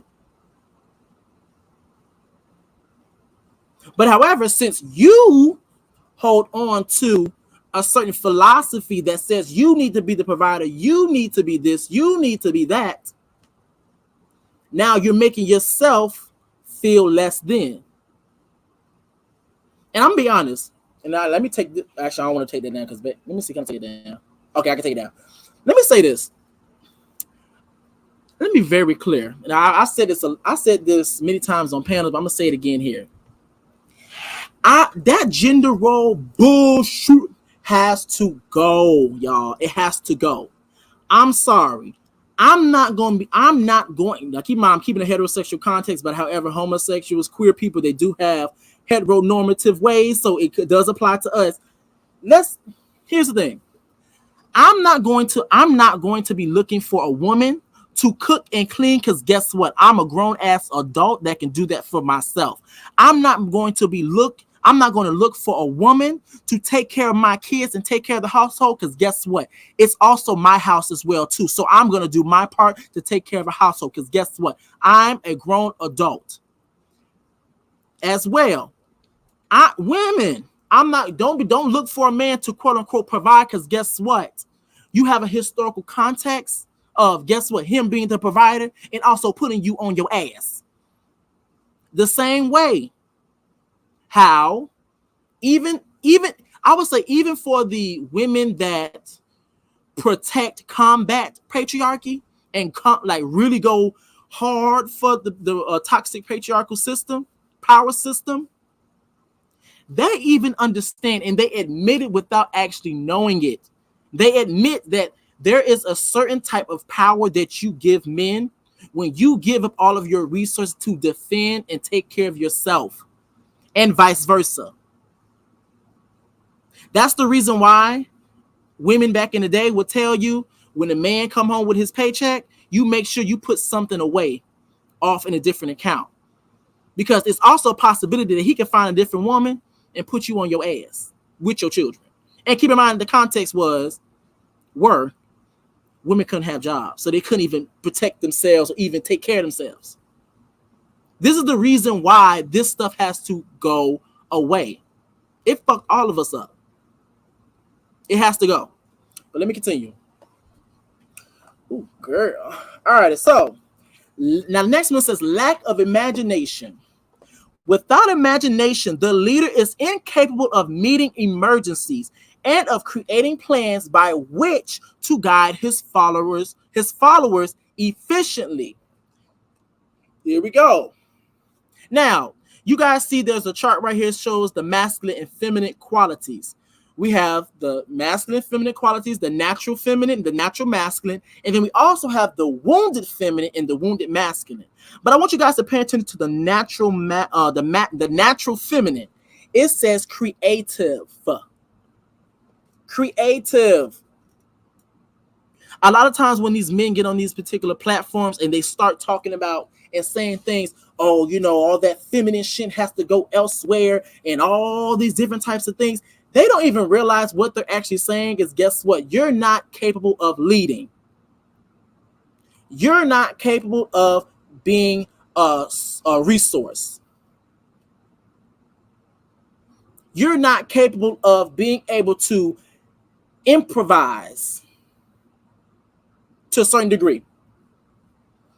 Because another thing as well, the way I view the masculine and feminine energy is that the masculine energy helps you get more into your physical, like detach from the emotions. And the feminine energy allows you to dig deeper to your emotions and actually self-actualize. So if you just a body with no brain, good luck, baby. Or you just a brain with no body, good luck, baby. You need both of those things. And I think the thing is that when a lot of times when we tell men to be in touch with their masculine, with their feminine, I think they really believe that we're telling them to dress like or act like me, probably dress or look like Conscious with the hair and stuff. That's not what that means.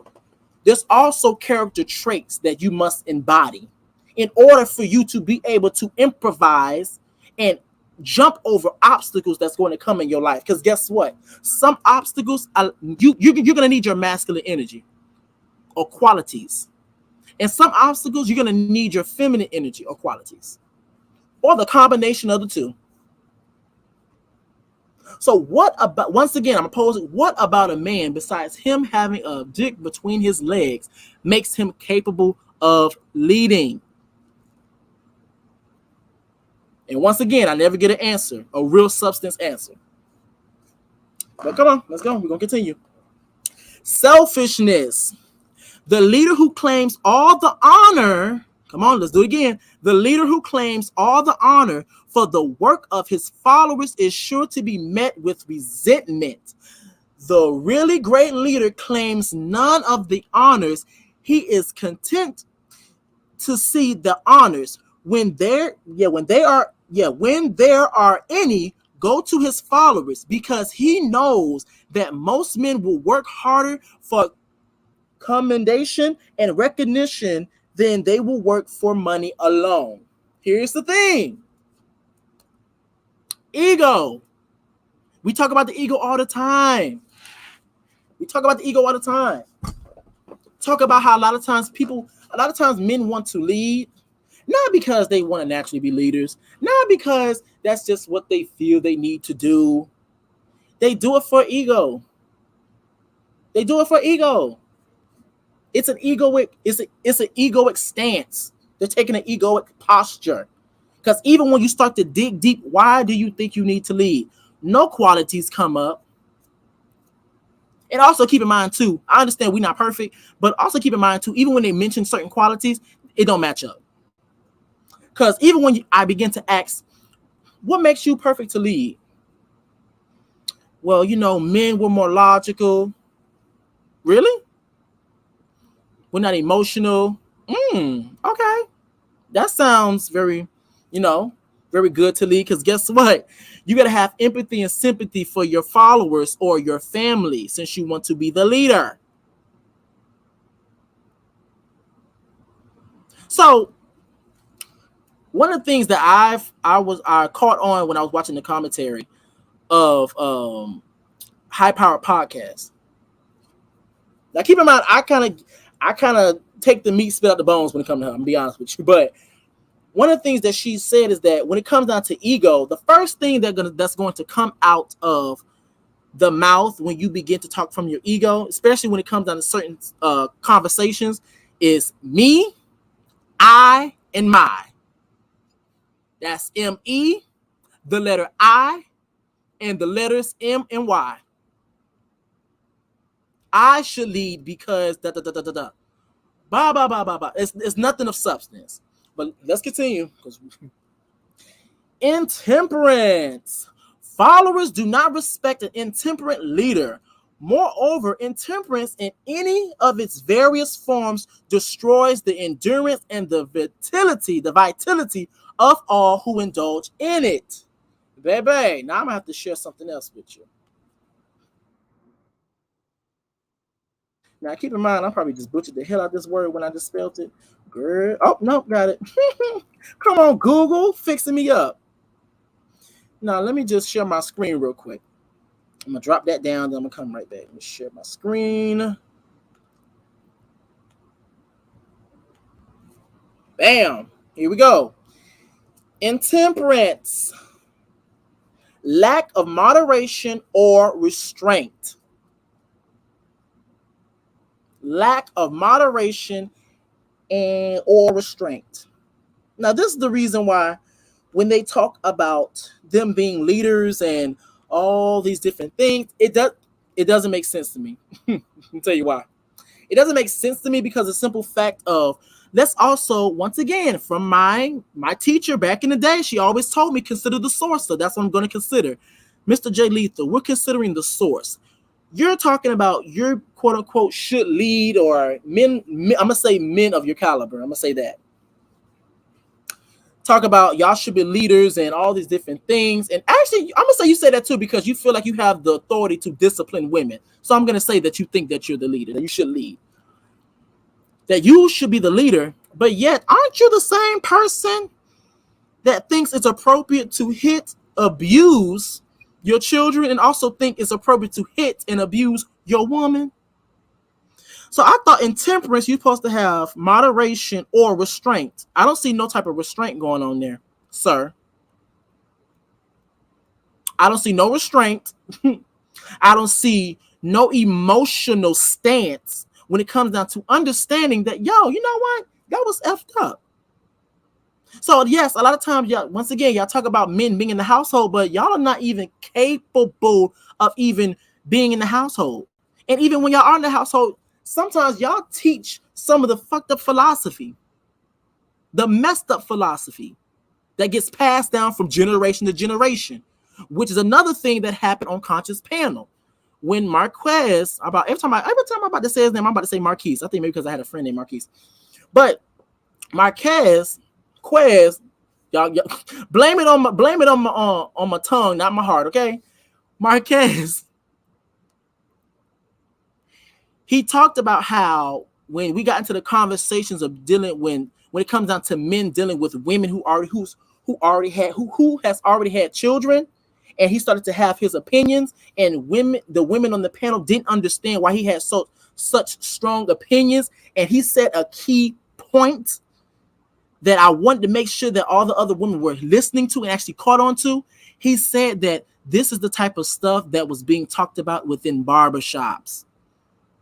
Keyword barbershops, a place, a sanctuary where women they have access, but however, when you get into those particular spaces, they're going to clean it up.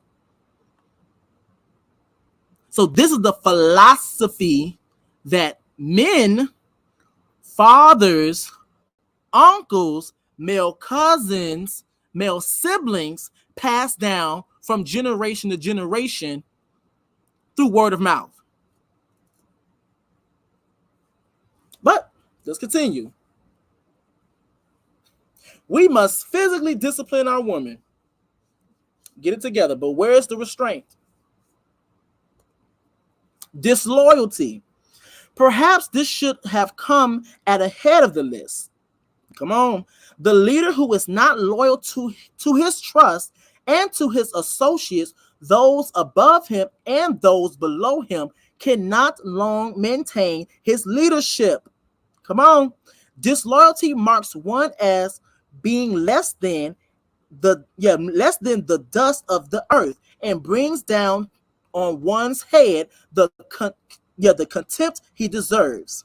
Lack of loyalty is one of the major causes of failure in every walk of life. Every walk of life. Now we hear disloyalty. Now keep in mind, we keep in context. Because of course, I know somebody gonna be like, women cheat too. We understand that. We know that. Once again, if the shoe fits Cinderella, walk around in it.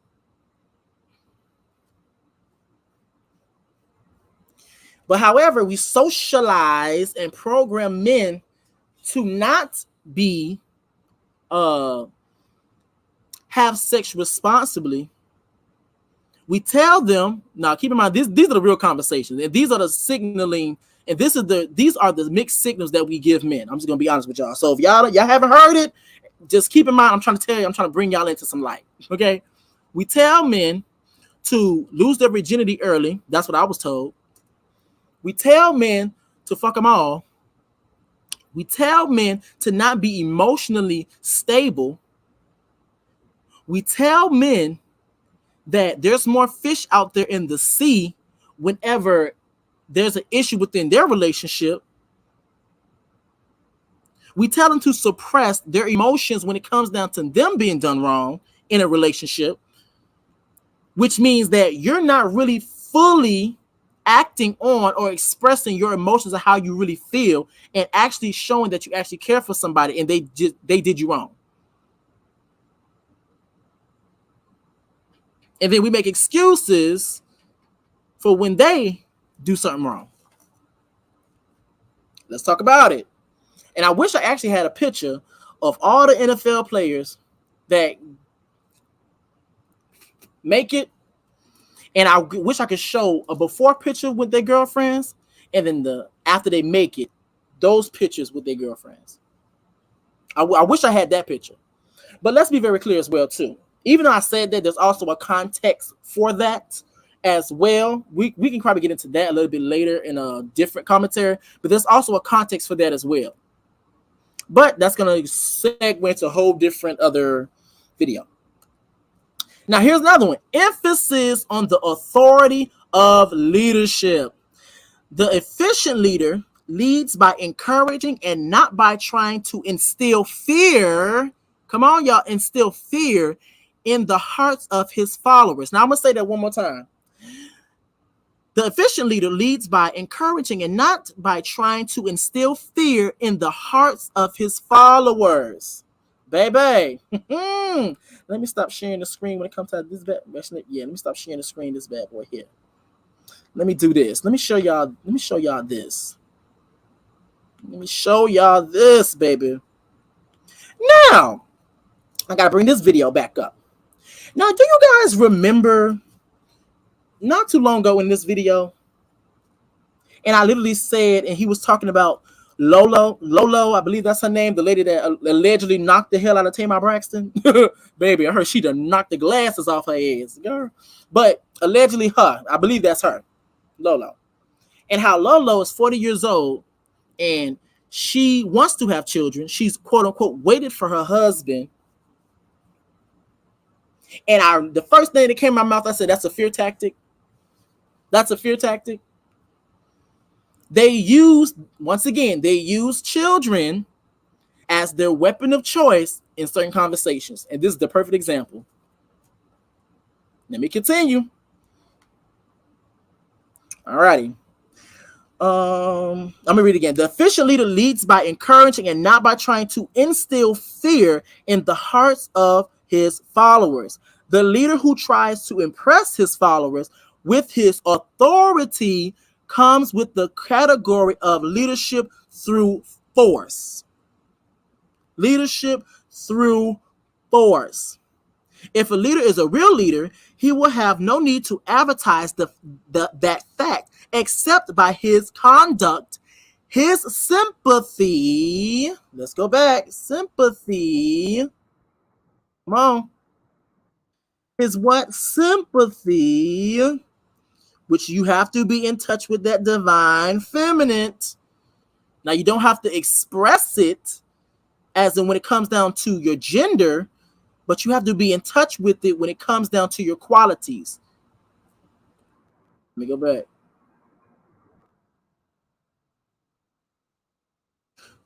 A real leader, he will have no need to advertise that fact except by his conduct, his sympathy, understanding, fairness, and a demonstration of that he knows his job. And you pay attention, all of those things, you must be in touch with the divine feminine.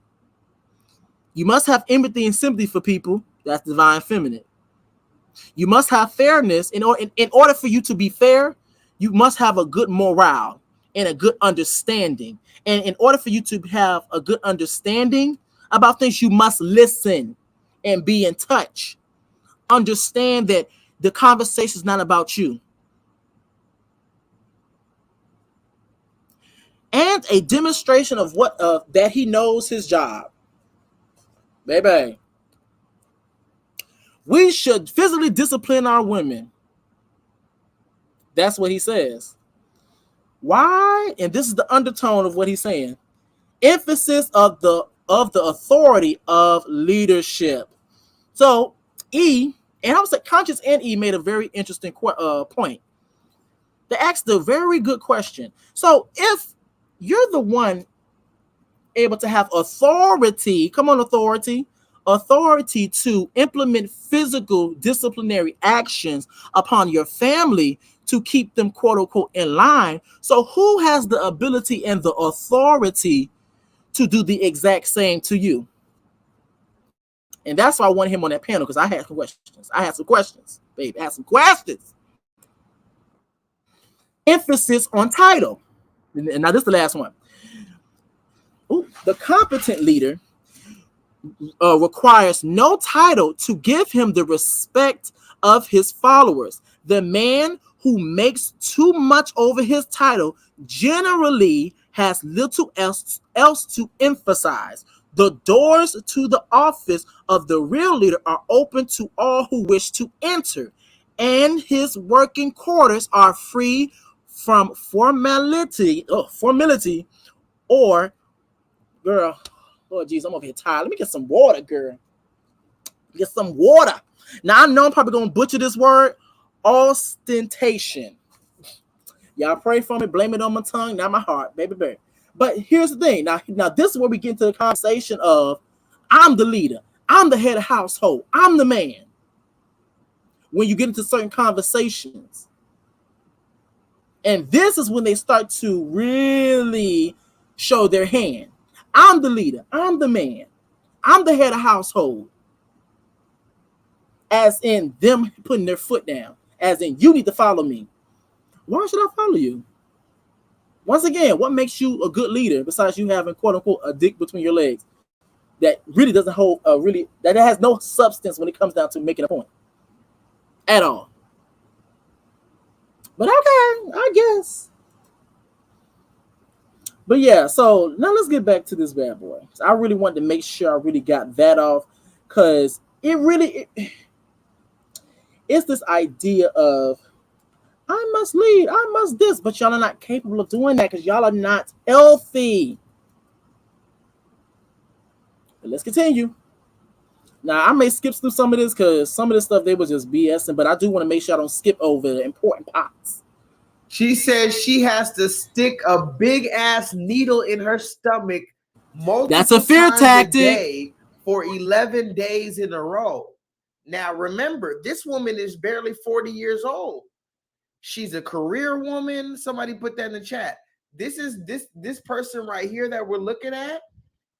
Her name is Lolo Jones. Somebody put that in the chat. Her name is Lolo Jones, and she's, a beautiful woman. She's a Olympic runner. She's famous, beautiful in America, blonde hair, colored eyes. She's had hundreds of men shooting their shots at her, but for some reason she's 40 years old now. She's been waiting for her husband, and he just didn't come. Was she waiting like Rapunzel in her fucking castle? Now she's shooting 100 shots in her stomach trying to have babies. And this is, it's the gag of it all. Like, once again, we can't even get through stuff because it's like everything that's key pop. It's the contradiction in what he's saying. He's talking about Lola, talking about how she, for one, let's be very clear. First of all, in the genesis of this particular segment, which is the end segment of his show, weren't you just demonizing a woman for having a child, quote unquote, too early? Weren't you just demonizing a woman for not, quote unquote, waiting? And I'm using quotation marks, y'all. But now you have a woman that decided and made a conscious decision to say, yo, I'm gonna have my career. You're not gonna handicap me. Yes, I do want my family, but at the same time, I know what I want. I'm not going to put up with BS. And now she's in a situation to where she may have to find alternative ways to have children. So which one is it? Do you want women to wait? Or do you want them to just take anybody that comes their way? Which one is it? It's a contradiction in what you're saying. Once again, this is a fear tactic. This is exactly what Kevin Samuels used to tell these women very brutally. Kevin Samuels used to very brutally say, hey, you're going to be 40 years old, freezing your eggs, and dying alone if you don't actually be serious and give one of these men a chance. So here we have one woman. She's 23 years old. She doesn't know how to handle children, but because she's too young. But 40 years old, she can't have a kid because now it's geriatric pregnancy. So at some point, the Black woman is going to have to be accountable and just be a fucking mother. Am I missing something?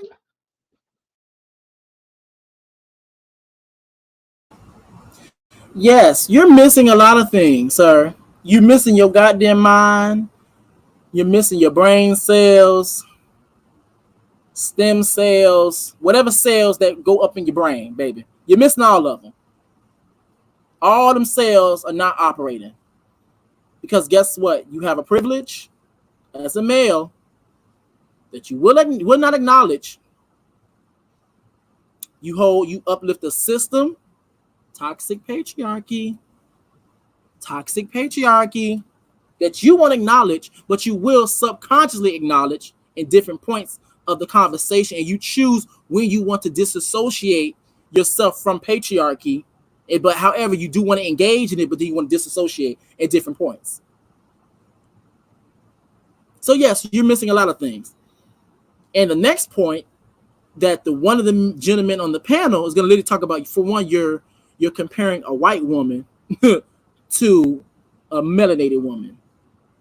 This is the reason why you must consider the source. But okay, go off.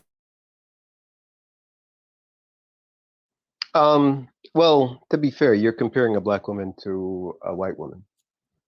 Fair enough. I'll give you that. All right.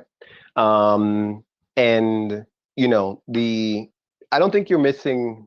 She has I'll give you this though. She has a drop of nigga in her. Let's give her that. All right. Look up cool. Jones, she has at least 2 drops of nigga in her. But go ahead. I got you. Well, I don't know how many drops it's gonna take, you know, for you, you know what I mean? That will make the substantial difference. But I think she may just need a little bit more because she actually is. I mean, because she has to still use the needle. Right. But the 30-year-old statement that I made. I mean, it's a recommendation, but it's a recommendation because based on this, it's saying that it's not just saying that. Well, what it's saying is it's advisable for Black women and Black men in their teens and in their 20s to be in school or to be learning a skill so that basically they can fundamentally. I know y'all, he sounded like he really defending. I know that's right. But however, y'all just hold off on him for a second because I will be tapping into him just a little bit later in the video. Now, Mr. J-Leethal, I need for you to understand this as well because he also said, because once again, you're coming from the spirit, you're always trying to be correct. You're always trying to have that last say, even when you dead wrong. He said he basically said that Lolo has 2 drops of melanin in her DNA. Okay, that could be true. But this is the reason why the hypocrisy it starts to come up because once again, You're in this particular conversation, you're trying to hold on to she's black, she's this. I'm making a correct comparison. But however, in different conversations, if Lola was to say the N-word, you would have a fit, because guess what? She also holds the privilege of, guess what? Not even if she is biracial or melanated, she does not have the characteristics, or she does not look melanated. And you would have a big giant issue with that. So is she black or is she not black? Make up your mind. But like I said, homeboy that's talking right now, don't worry. I know he sounds like he's really defending, but however, he will show his hand in a little bit. Be able to fend for themselves when it comes to food, clothing, and shelter. And I think fundamentally, if they can fend for themselves and do so adequately during those years, then they can better fend for the children if they do plan to have children. And so the 30 years, or 31, 32, whatever, that's just basically to say, hey, spend your teens, spend your 20s getting your education, getting your skill set taken care of. So that's where that comes from. So that's what I meant. I believe that we often think that Black people children can be adequate mothers and fathers, or young people can be adequate mothers and fathers. And, the human brain supposedly doesn't like reach adulthood until like 21. And so I think, even if that's the case, then basically it's saying that, hey, take your time before you jump into having a child. Supposedly they said in Africa that a person doesn't become adult until they're 40. So, we have a tradition of basically recognizing maturity or adulthood in ages past 21. I think the actual 21 designation is something that white people use because they tended to have historically short lifespans. They used to basically die very young by virtue of the fact that, their genes, as well as the fact that they came from a place in which, in Europe, which is a thawed out icebox, not much food, not much agriculture, stuff like that. So I think we as an older race, the first race, understand that, hey, as the mothers and fathers of the planet, as the parent people,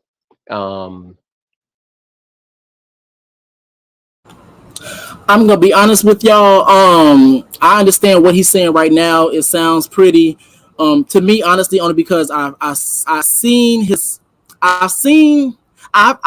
hand.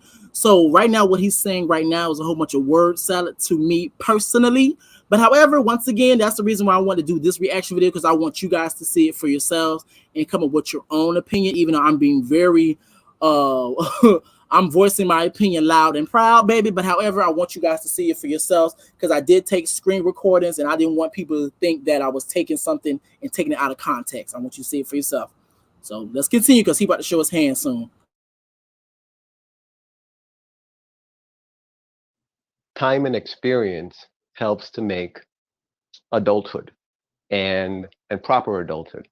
And I think maybe by the time she was 30, ideally, then she would possibly, not be in a situation where she has to be asking her child, what's the appropriate thing for me to wear? What would you like me to wear?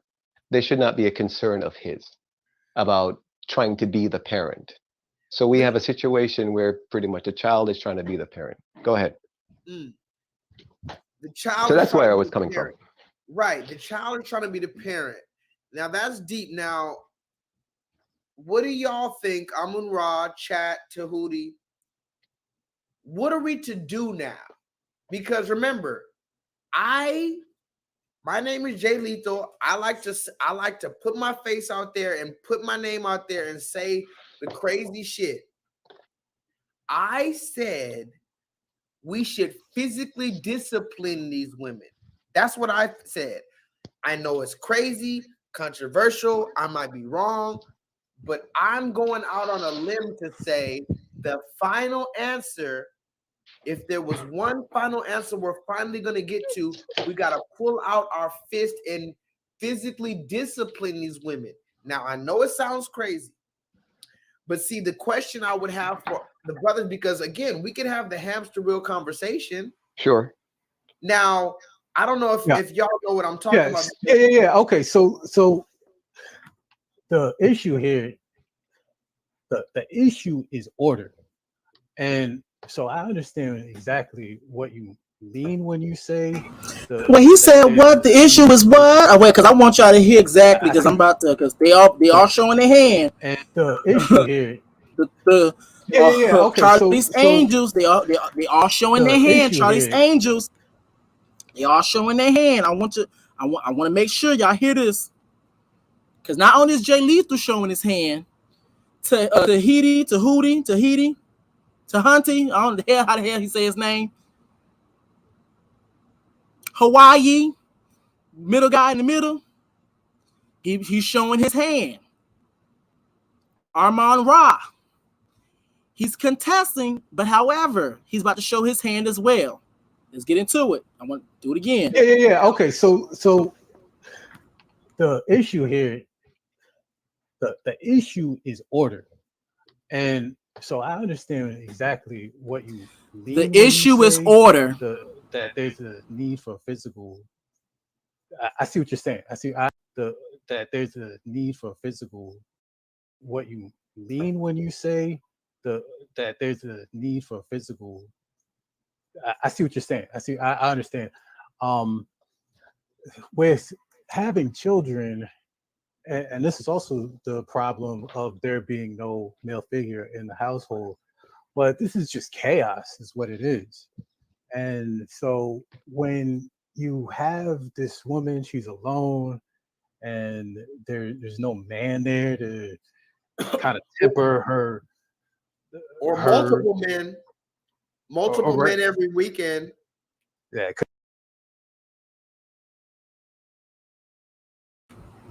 Here we go. Here's the thing. Once again, that they're trying to weaponize.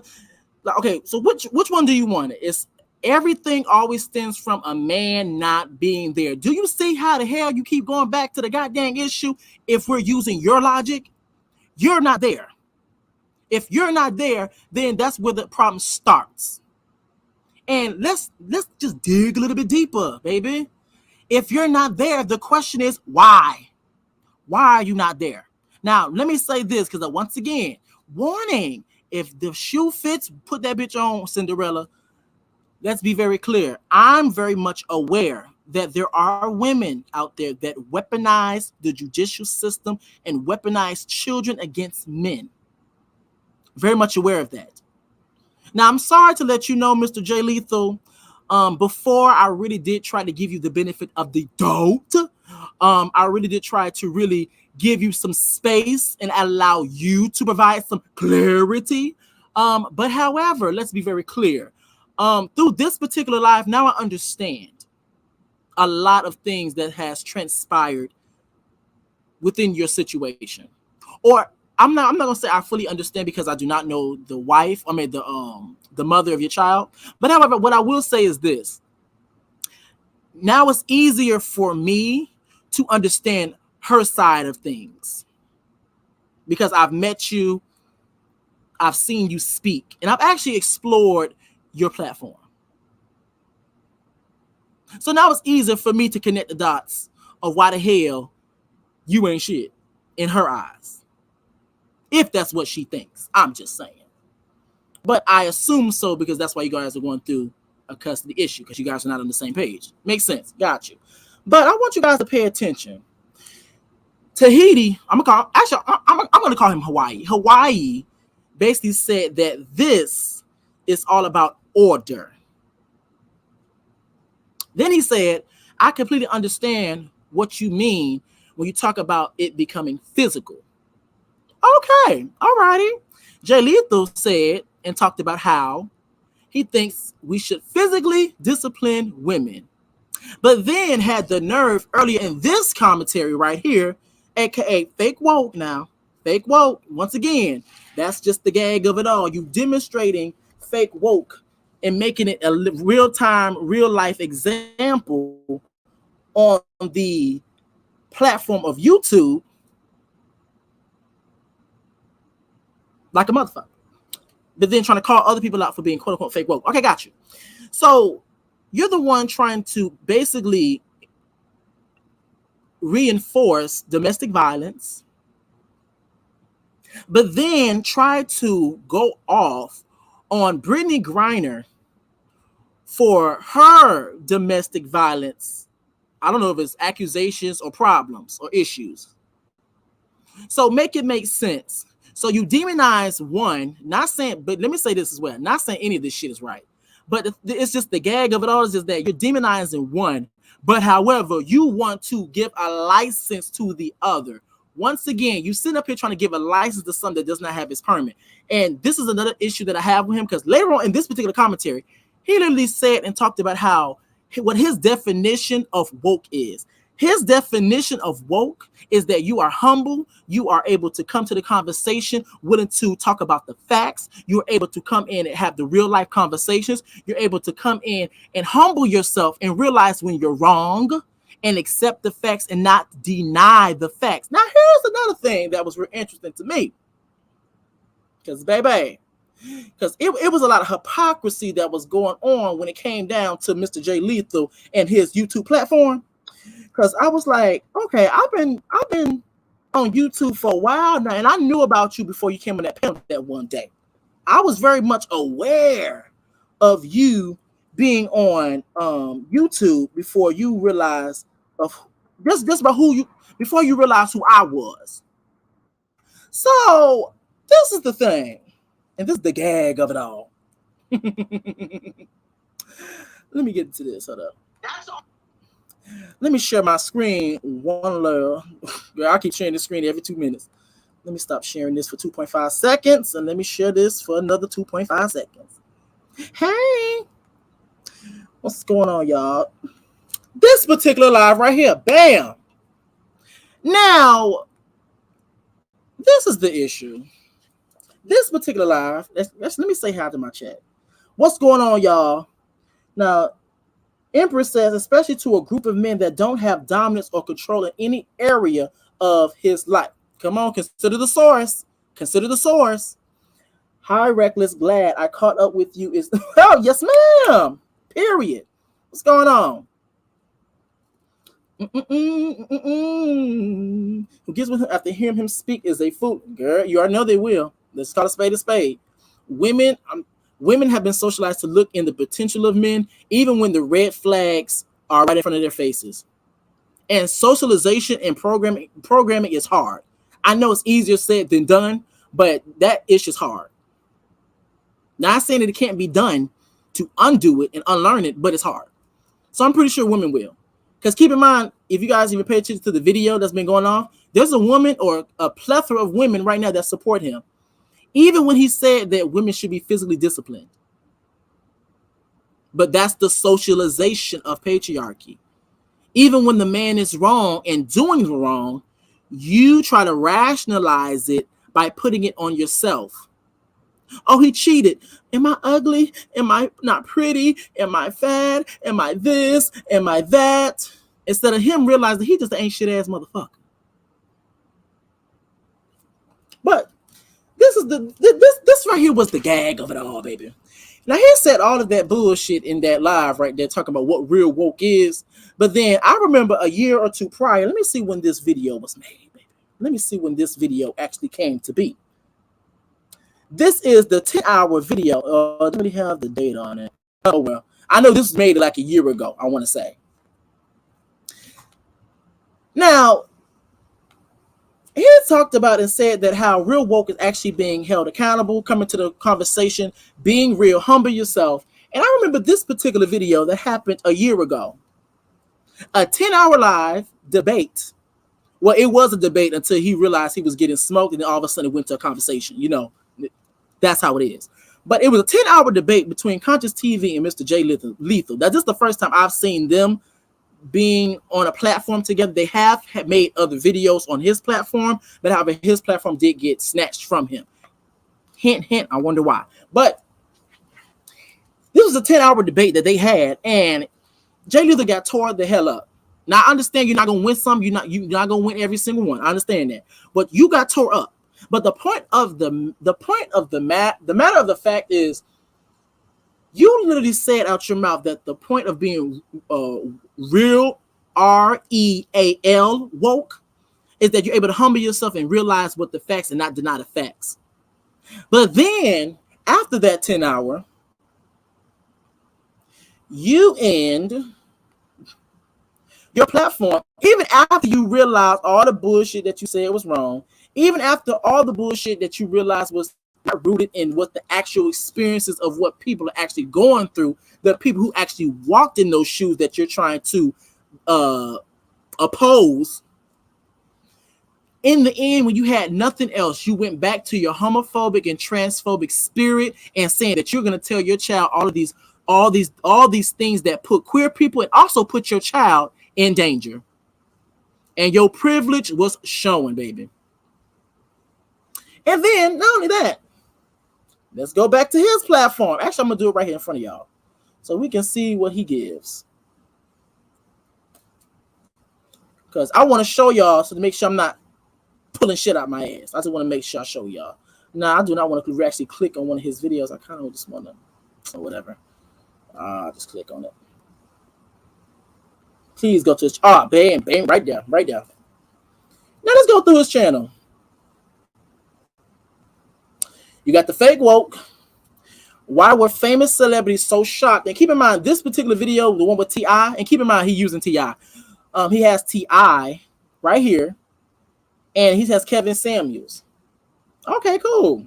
Oh, shit, messing up. Then you go down. RuPaul proves that the agenda is not a new thing. This was made 4 weeks ago. Now, I thought in that particular live with you and Conscious, you literally said that you understand and you get it. But then you said you were real woke, and the criteria of being really woke is understanding, and you cannot refute the facts. But yet, a year later, you're still making videos about the gay agenda that you already said you feel is not a real thing, because even when you had your debate, you couldn't even defend your argument. It didn't make sense. You talked about, let's go a little bit deeper, because I got another video for you guys. Bam, right here.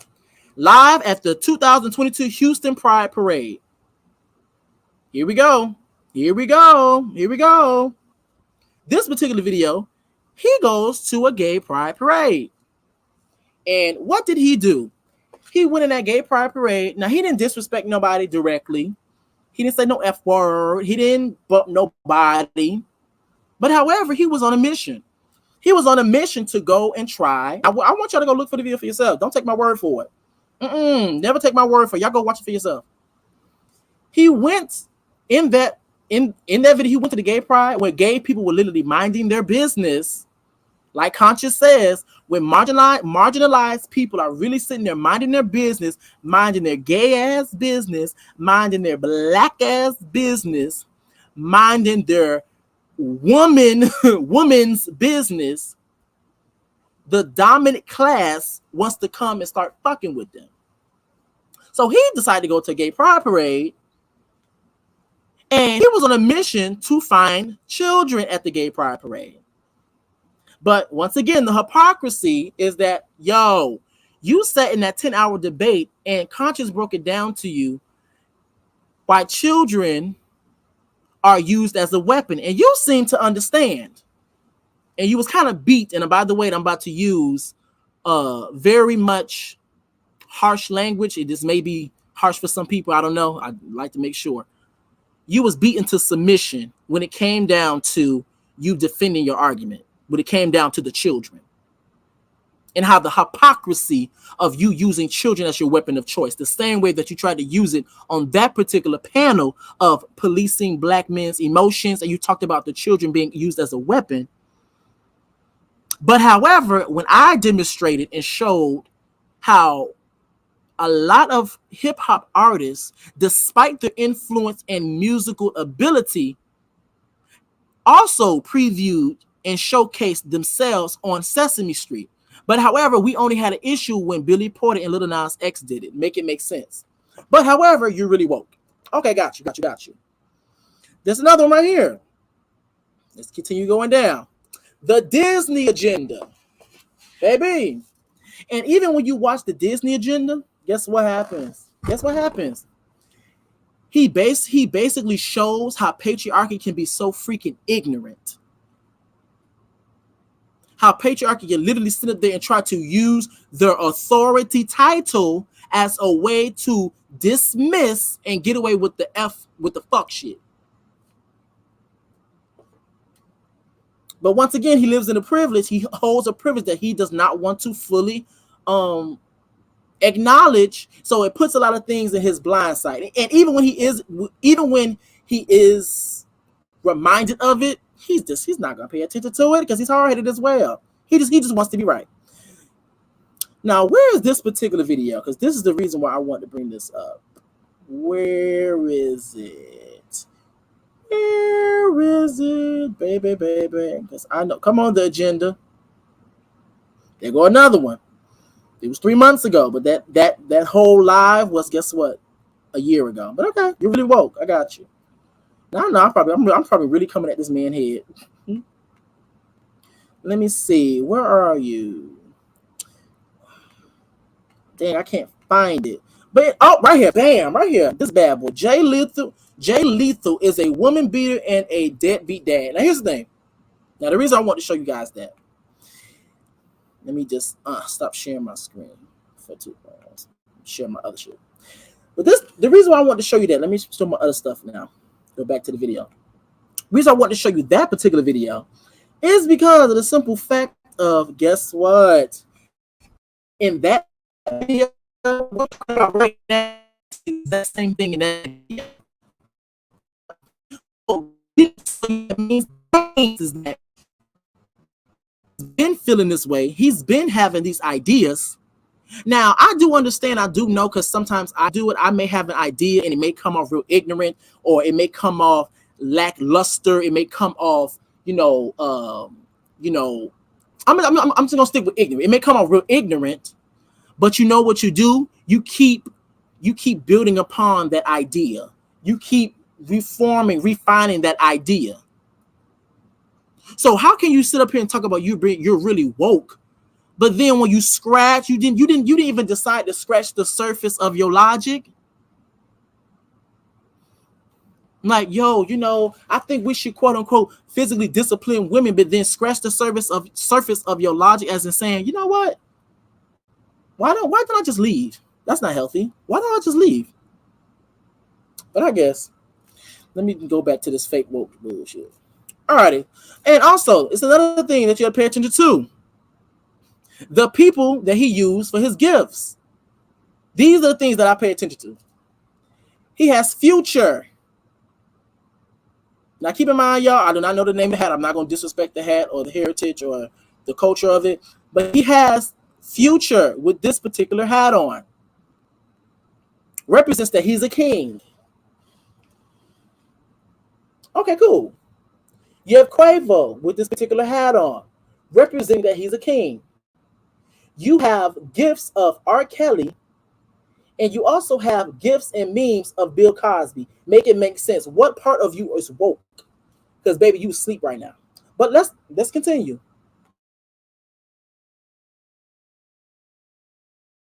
Could be that too.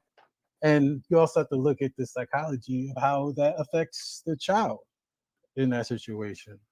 And some of the values that is still with him.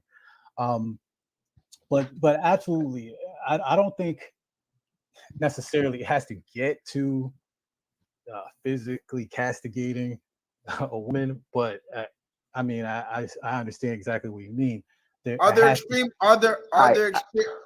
extreme circumstances in which that's necessary? Like, let's just say that we're sitting at the council and we're writing the declaration, or we're writing the official decree, and we're writing the fine. I want you guys to pay attention. He's talking about using an example of quote unquote writing the Declaration of Independence. Keep that in mind, y'all. Keep in mind that the other homeboy, he said it's all about order. Keep in mind, J-Leethal's talking about using physical violence to quote unquote tame and discipline women and children. Keep in mind, y'all. Print. Is there ever an occasion in which, when you write the fine print, or you write a contract, you have the fine print? It's like, okay, this is da da da da da, except, like Chick-fil-A, except it's closed on Sunday. You know what I'm saying? Like, okay, bitch, I'm a talk to you, but if you really get out of line, I'm going to have to put some hands on you. Right. Well, there has to be a contract. And if somebody breaks the contract, then there's consequences to that. Okay. And you have to outline that in the beginning. Go ahead. Mm-hmm. Go ahead, brother. Okay. I kind of disagree with the violence. Okay. I say again, Black people are people who we have to understand, in a sense, what they've been through and what they're going through.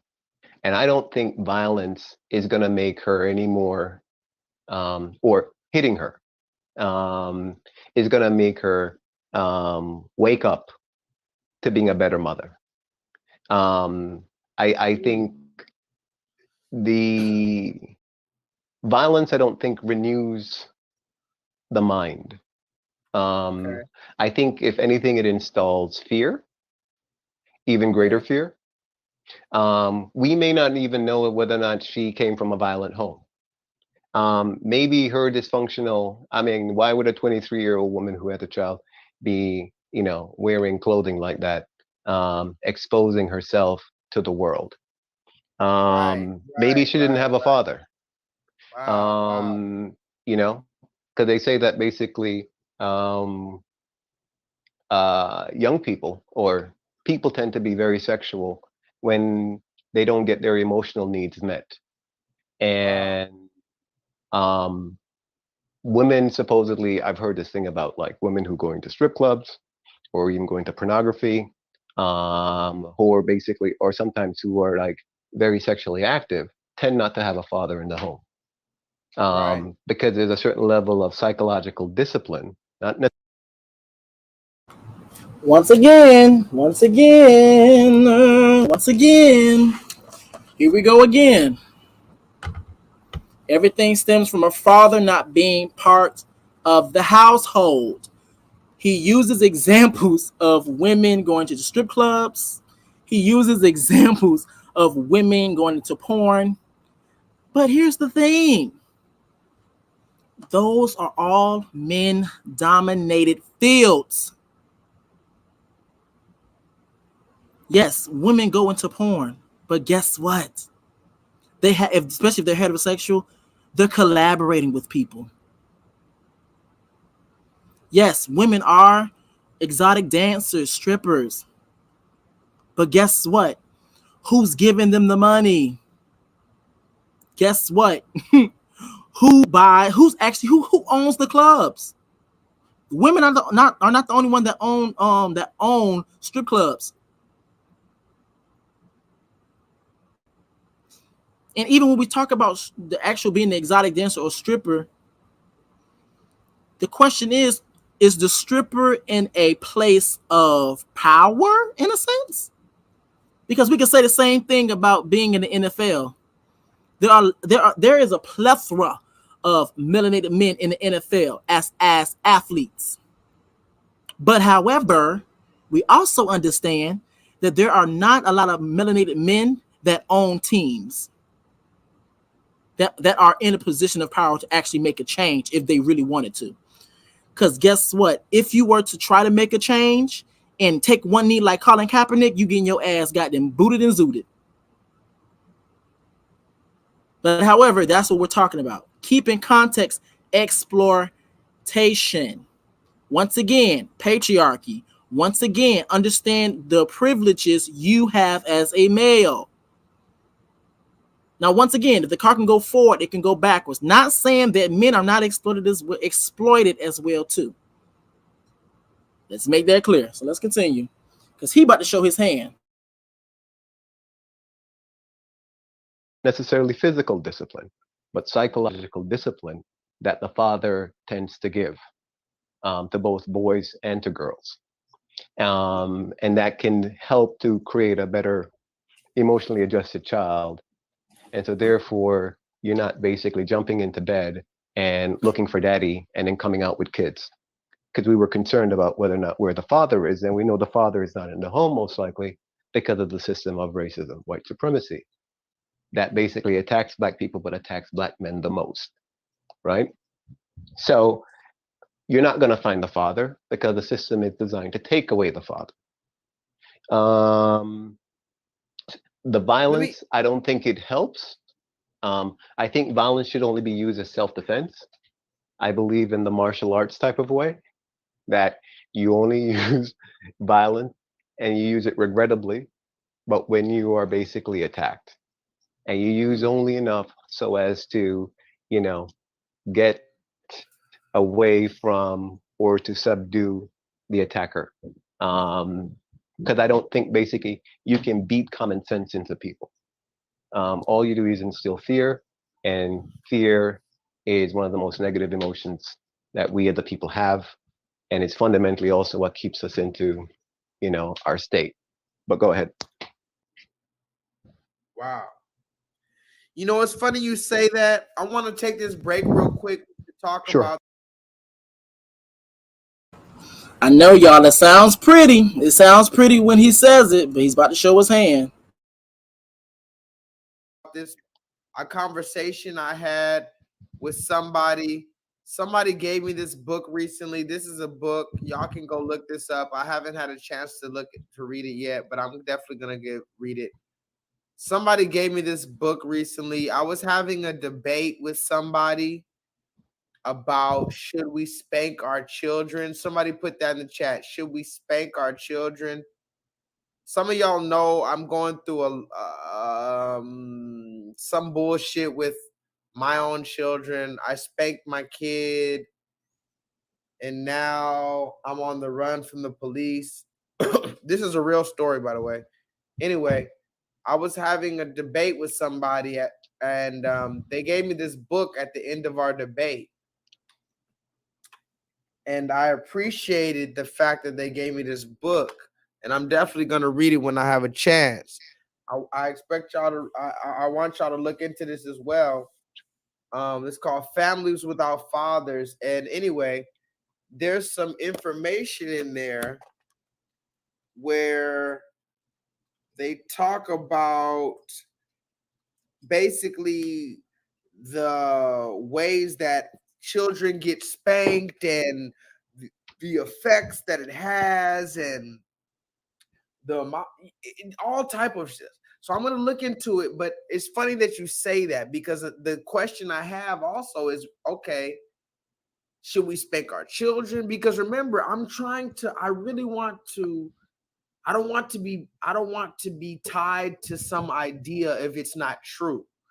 Mm-hmm. I believe that I believe right now, as we speak to you, that I should spank my kids, and I should hit my woman if I need to. That's what I believe. I know I might be wrong. I know it sounds crazy, but I'm using my platform to speak out.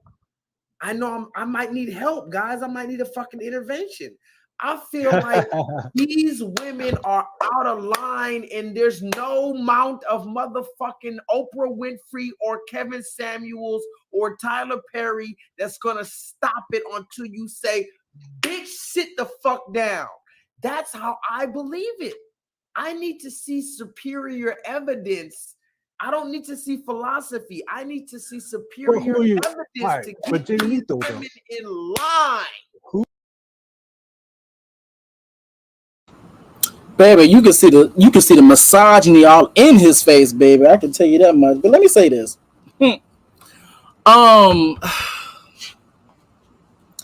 Once again, he doubles down on him feeling like it's appropriate for him to put his hands on his woman, but then demonize a same-sex couple for their domestic abuse or issues. Not saying that it's right, but just the hypocrisy of it all. Then says out of his mouth, saying things like, I think I may be wrong. I know I sound crazy. I think I may be wrong. I think I may need an intervention. I think, what the hell do you mean I think? No, you do. You do need one. You are in need of an intervention. And that's what I'm here to give you. You are in need of help. You are in need of something to really wake your ass up. Because right now, on the hell going on. Let's continue. And that's another thing. He's talking about get these women in line. Once again, you want to be the leader or the authority. Come on, buzzword. Authority to be able to make decisions on who is out of line, who's not in line, and be able to implement physical disciplinary actions to get them in line. And quote unquote leader, the authority figure, would be the one to be able to quote unquote do that. If I use your logic, what about you makes you a leader? And that's the question I'm gonna keep asking. But I digress. Let's go. Who specifically are you choosing? That brother, listen, I'm gonna tell you the truth. And I'm glad you say that. This is a very good defense argument. A lot of people say, well, it's like the Kanye West, right? It's the Kanye West argument. Well, look at Kanye West. Kanye West is dealing with some shit where some nigga is having his daughter. Have y'all seen them pictures of his daughter sitting on some new nigga's lap? Yeah. This is some other shit, right? Now, you know what I heard in defense of this? Well, Kanye should have chose a better woman. What? First of all, a nigga, I'm not Michael J. Fox. I can't go back in time on some Back to the Future shit and unfuck the bitch. I fucked the bitch. I can't unfuck her. The child is here. You got a pedophile with alleged pedophile with my daughter sitting on her lap, and you want to, the first thing out your mouth is, I should have unfucked the bitch? It's completely ridiculous. Listen, I don't have kids, but I understand it. It can't get there. It hasn't gotten there for me to have to do it.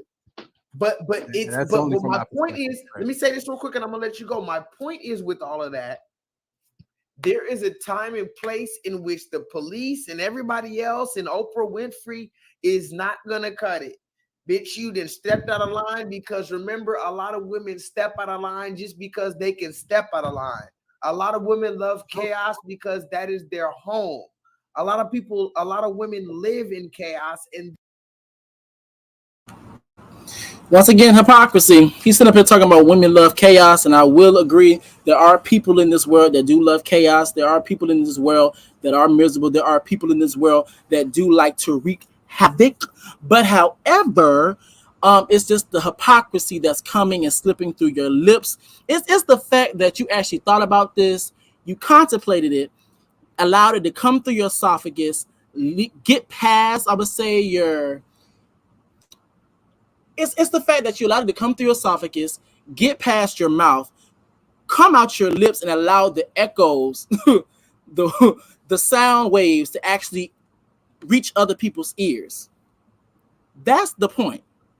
So it's the hypocrisy of you saying that there are, and using women as general, they live for chaos, they love chaos, but then you're sitting up here on your soapbox trying to really justify and really push why you should abuse your children and your woman.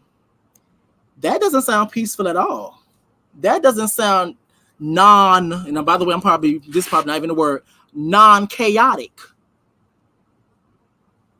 So once again, you're trying to demonize one, but then you're going to do the exact same thing. Make it make sense.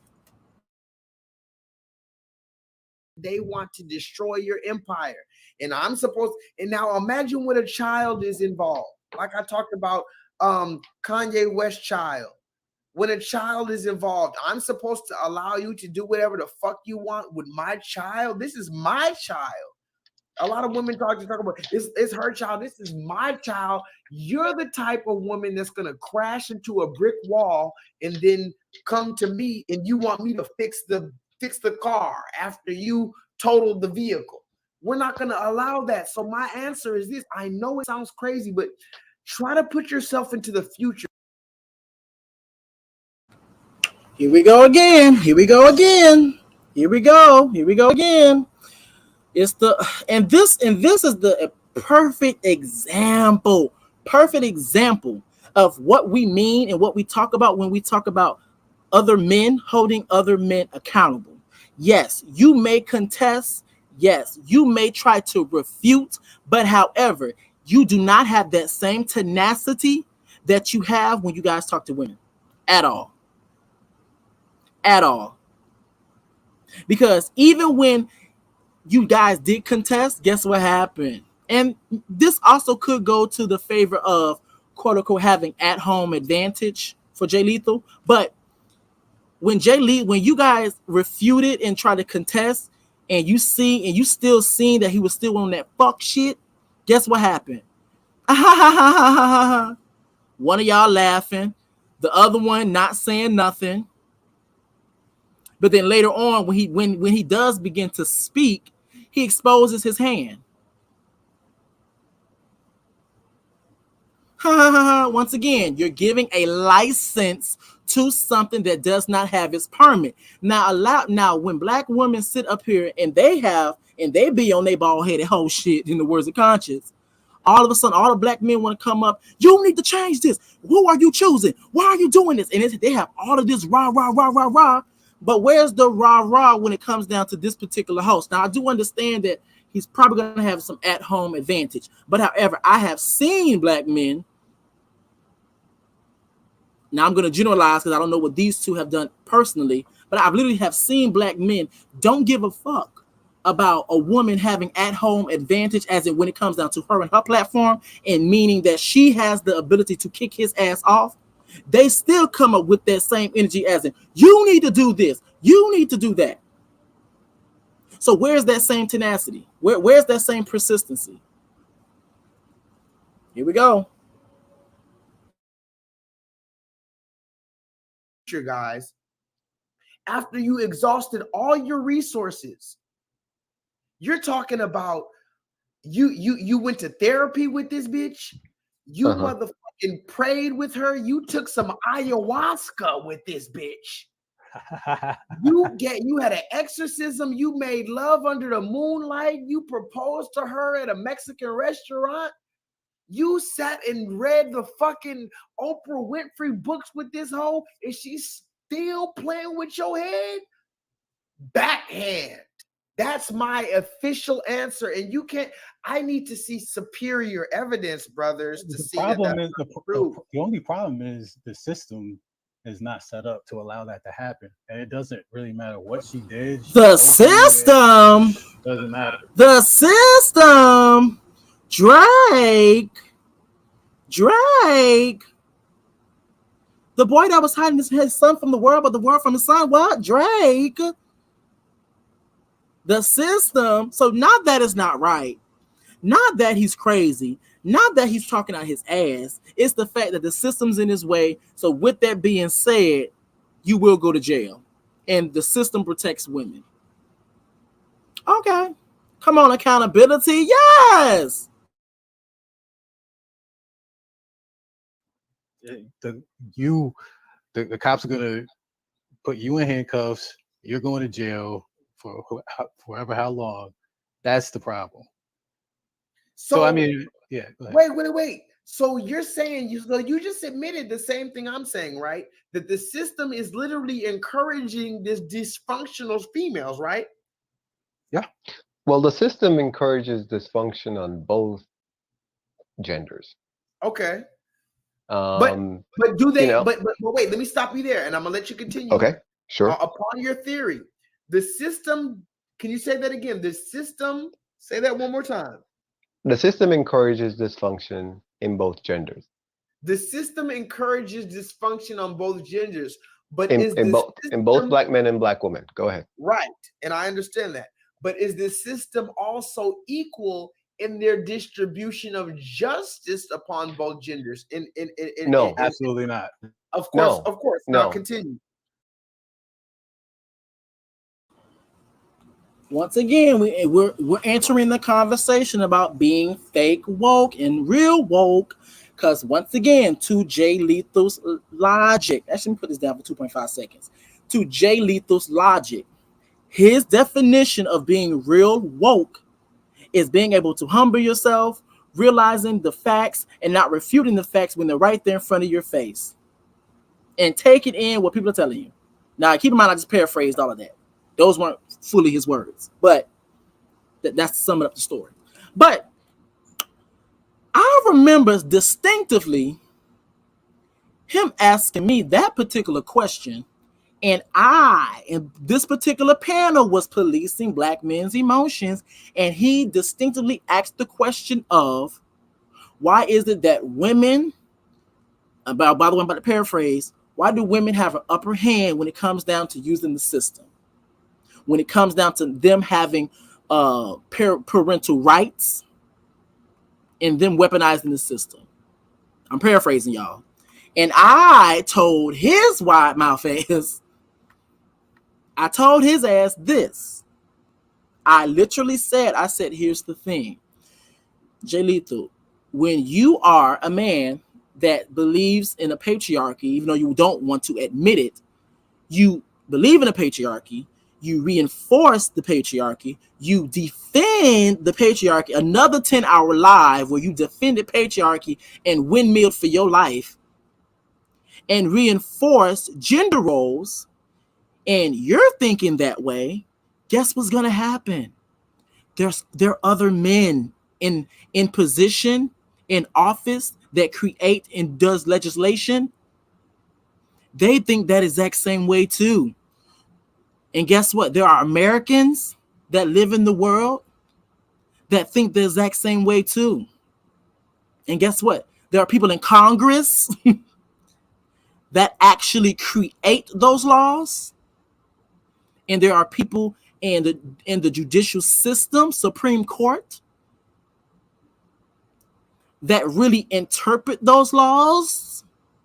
There are people in the executive branch that reinforce those laws as well.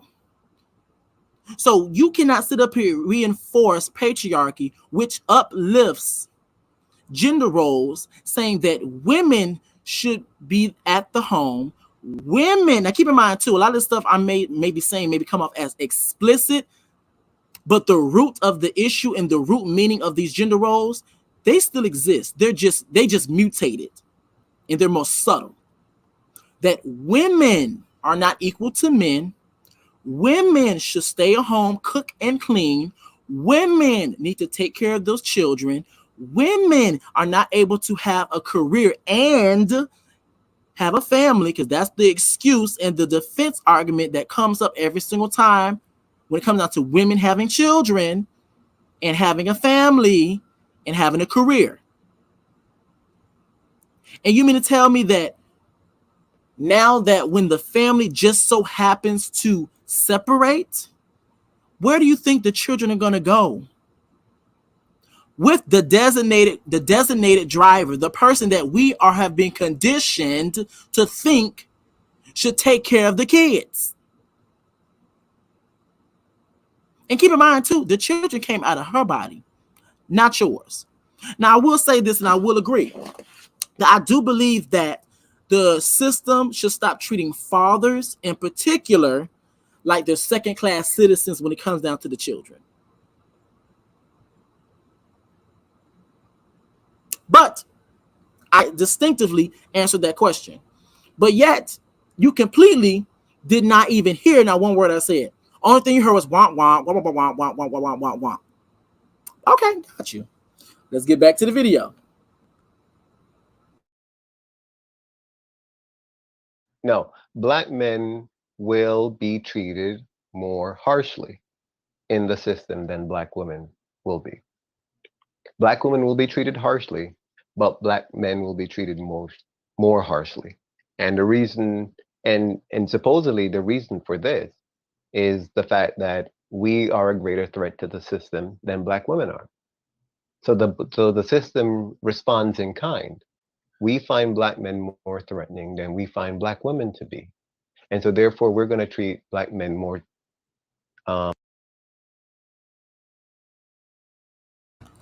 I'm sorry, y'all, for all this pausing, but it's just his hand is starting to show. His hand is starting to show. His hand is starting to show. Reason being is because if that is the case, that's not really the argument of knowing black men are going to be treated more harshly and black women are not going to be treated. That's not really the argument. This is the reason why you have to scratch a little bit deeper into the arguments or the points being made. And then also realize that you have a privilege and shut up and listen to women when they speak. The issue is not about the system treating black men harder, quote unquote. The issue is that when black men are disrespected and when melanated men are murdered and terminated,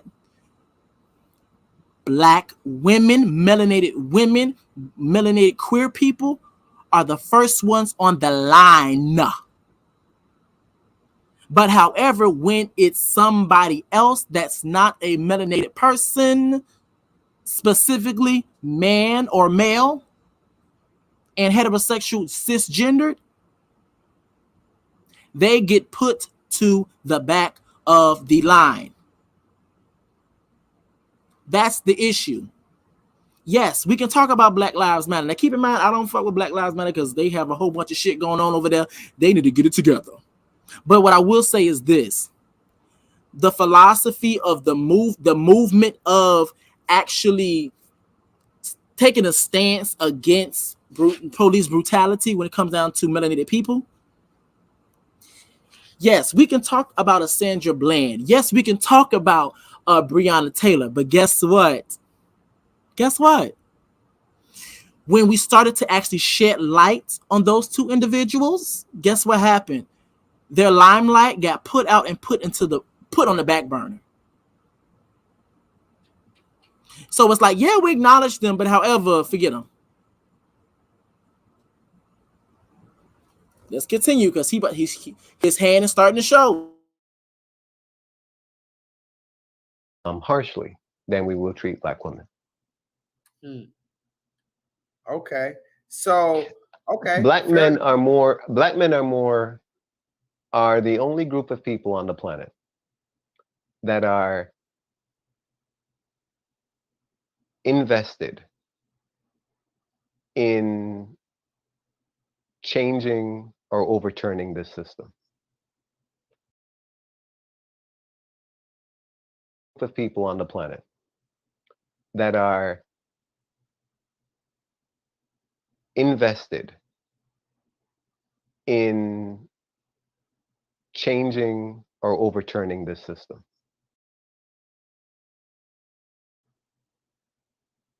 Invested in changing or overturning this system? Now that is what I was looking for. When Amon Ra, hopefully I'm not butchering this man. When he said that, he exposed his hand. Reason being, you mean to tell me you're gonna sit there on a motherfucking panel with the host and the man sitting right next to you and go sit up there and say out your mouth that black men are the only group that's really trying to overturn this system? But however, you sitting up here on with the host that's literally talking about and saying out of his mouth that he thinks it's okay to physically discipline his children and his woman, and you're sitting in front of the host that's literally up here demonizing other marginalized groups within the melanated community, and you're going to sit up here in front of the host on this particular panel right next to another guy, Hawaii in the middle, talked about it's all about order. You're going to sit up here and say that black men, melanated men, are the only group that's trying to overturn this system, when you literally have the host use an example of quote unquote making the Declaration of Independence as an example, but then is confused about the stance that melanated women and queer people say when they talk about black men are trying to be the white men of the community. Because you're sitting up here using an example talking about the Declaration of Independence, which correlates with the white founding fathers of this nation. So that right there showed his hand to me, because you're sitting right here on a panel right next to two masters reincarnated, and you're gonna sit up there and say that black men are the only group of people trying to overturn this system. No, y'all are trying to have access to this system, and that's the problem. And so yes, he showed his hand, because even though he pretended and he may be a little knowledgeable on certain things, but let's be very clear. Apparently, you're not as knowledgeable to understand your privilege. Apparently you're not as knowledgeable to understand the system of patriarchy. Because once you understand those two things, everything else is clear to your eyes. I can see clearly now. The rain is gone. Woo. Because guess what? You will understand and know all the fuck shit that men do. And when black women, queer people come to you and express the frustrations of what's going on, you would not hit them with no, we all have to be held accountable. Okay, we all can be held accountable. How we're going to start from the head of the household. That's y'all asses. If you knew that, then guess what? When melanated women and melanated queer people talk about their frustrations, you would not start and the genesis of trying to deep dive,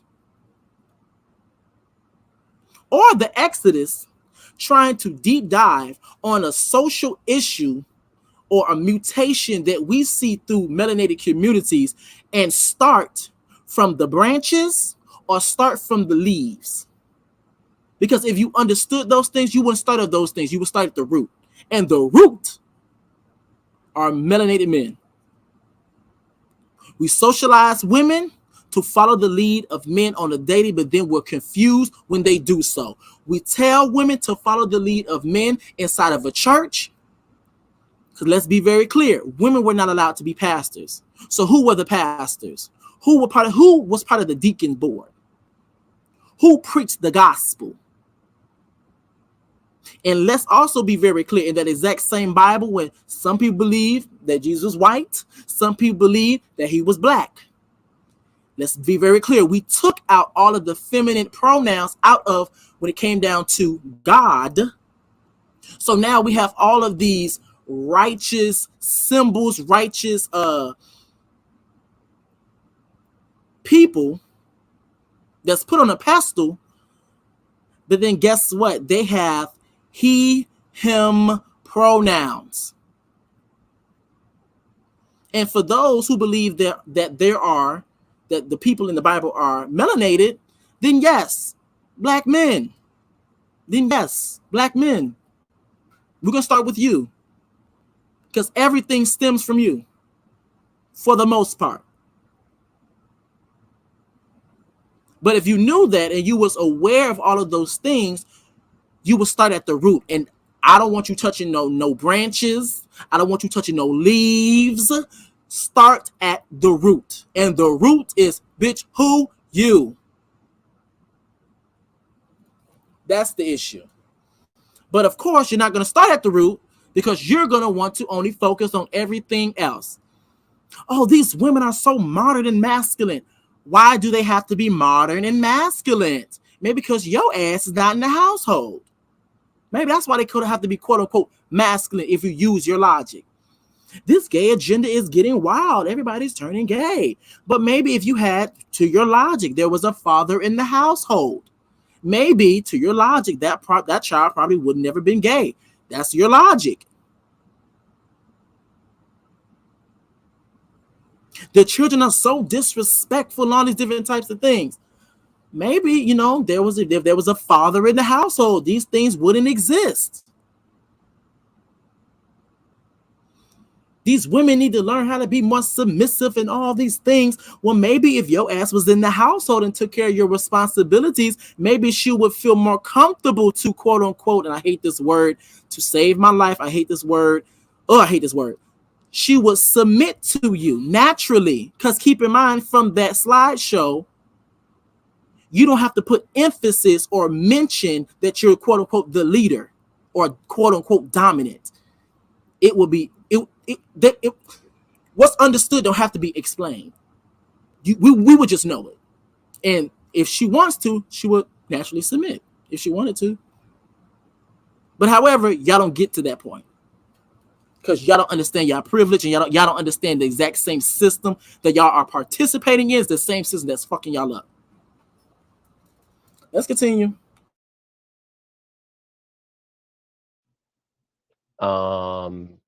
Because we are the only group of people on the planet that have been targeted as negatively by the system. Why? Let's cut through it right now because we're on our final hour, guys. Why is the black man targeted? The black man is targeted. Why not the Pakistani man? Because the Pakistani, I think fundamentally the reason is the black man is a greater threat to the system because the black man represents the values. He represents, I think, two things, from a spiritual standpoint and from a physical standpoint. From the spiritual standpoint, he represents the values that are antithetical to the system. He would basically be the enforcer of Ma'at. Tehudi, you would know about Ma'at, right? Exactly. Peace, truth, justice, love, wisdom. Those type of quintessential African values, those type of quintessential values that. Well, I'm gonna be honest with you, that's really the video. But let me say this. The gag of it all and the very interesting part of all of this is that the fact that they're sitting up here trying to push this African dream, this African values, to uphold all these Afrocentric things, but yet you're still trying to be massa. That's not African. You're still trying to put down melanated women. That's not African. You're still trying to disrespect queer people. That's not African. What about all of the things that you represent and actually show that you actually have all this African cultural ideals? What about that shows that you have those ideas? Because even when we get into this queer thing, first things first, y'all mean to tell me that, because this is the logic that they use. I want y'all to hear how crazy this sounds. The logic that they use is that Africa is the motherland. Okay, cool. Africa created everything. Africa created makeup. They created wigs. They created different types of food. They created all these things. They were very diverse, very creative, very in touch with their feminine. Because in order for you to be creative, you had to be in touch with that divine feminine principle. But however, when it comes down to gender and sexuality, oh, they were just basic. That doesn't make any sense. That doesn't make any sense at all. And a lot of times people now look at Africa as the way that it is today, but they fail to realize is that colonization is a global thing. Colonization is not something that just happened in America. It's not something that just happened in Africa. It's a global thing. Like what Conscious said before. I don't know if he said this on a panel. He said this when we was having a conversation. That's the reason why, because colonization has fucked everybody up. White supremacy has really messed everybody up to the point that's the reason why Asians go and try to get their faces looking more Eurocentric. That's the reason why colorism is such a big thing within melanated communities, which goes to him talking about she has 2 drops of nigga in her, which goes to all in all having the quote unquote paper bag test, the brown paper bag test. It's a global thing. This is not something that just happened in America or Africa. So yes, to answer my live, how we're going to be able to protect black men and the red pill. Fuck that red pill, smash that bitch, crush it, get rid of it. But however, to protect black men, y'all need to drop all of those crazy ideas. Stop trying to be massa. Stop trying to uphold. Stop trying to uphold white supremacy, but then disguise it and in being quote unquote pro-black. Don't disguise it with being pro-black.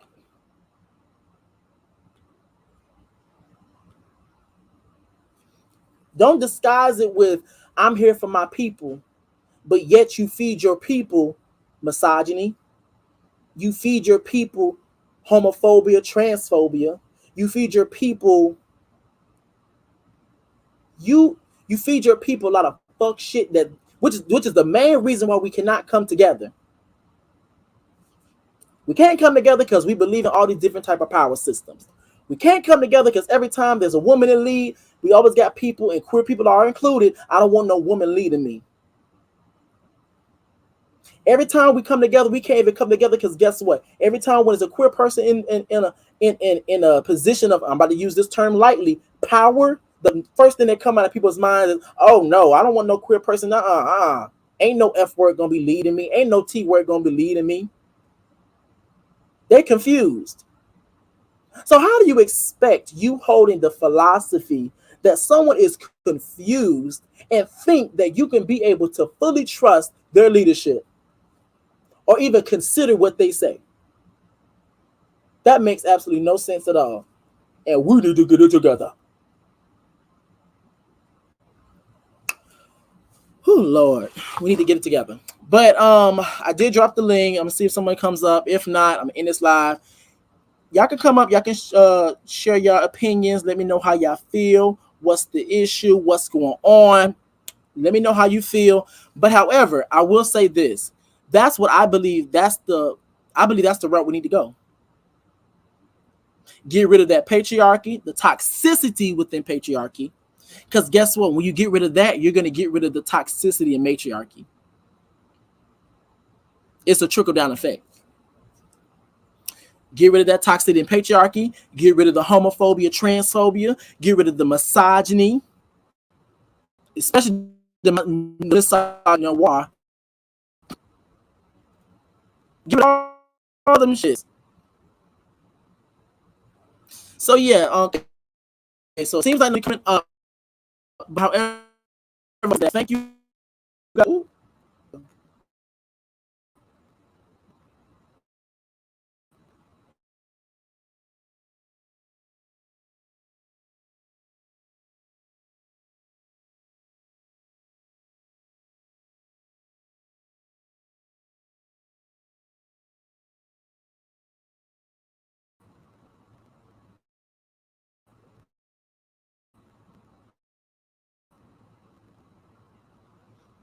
Okay, I'm back. I was over there muted myself, here talking everything, but I do want to say thank you guys. I appreciate you guys, and that will be it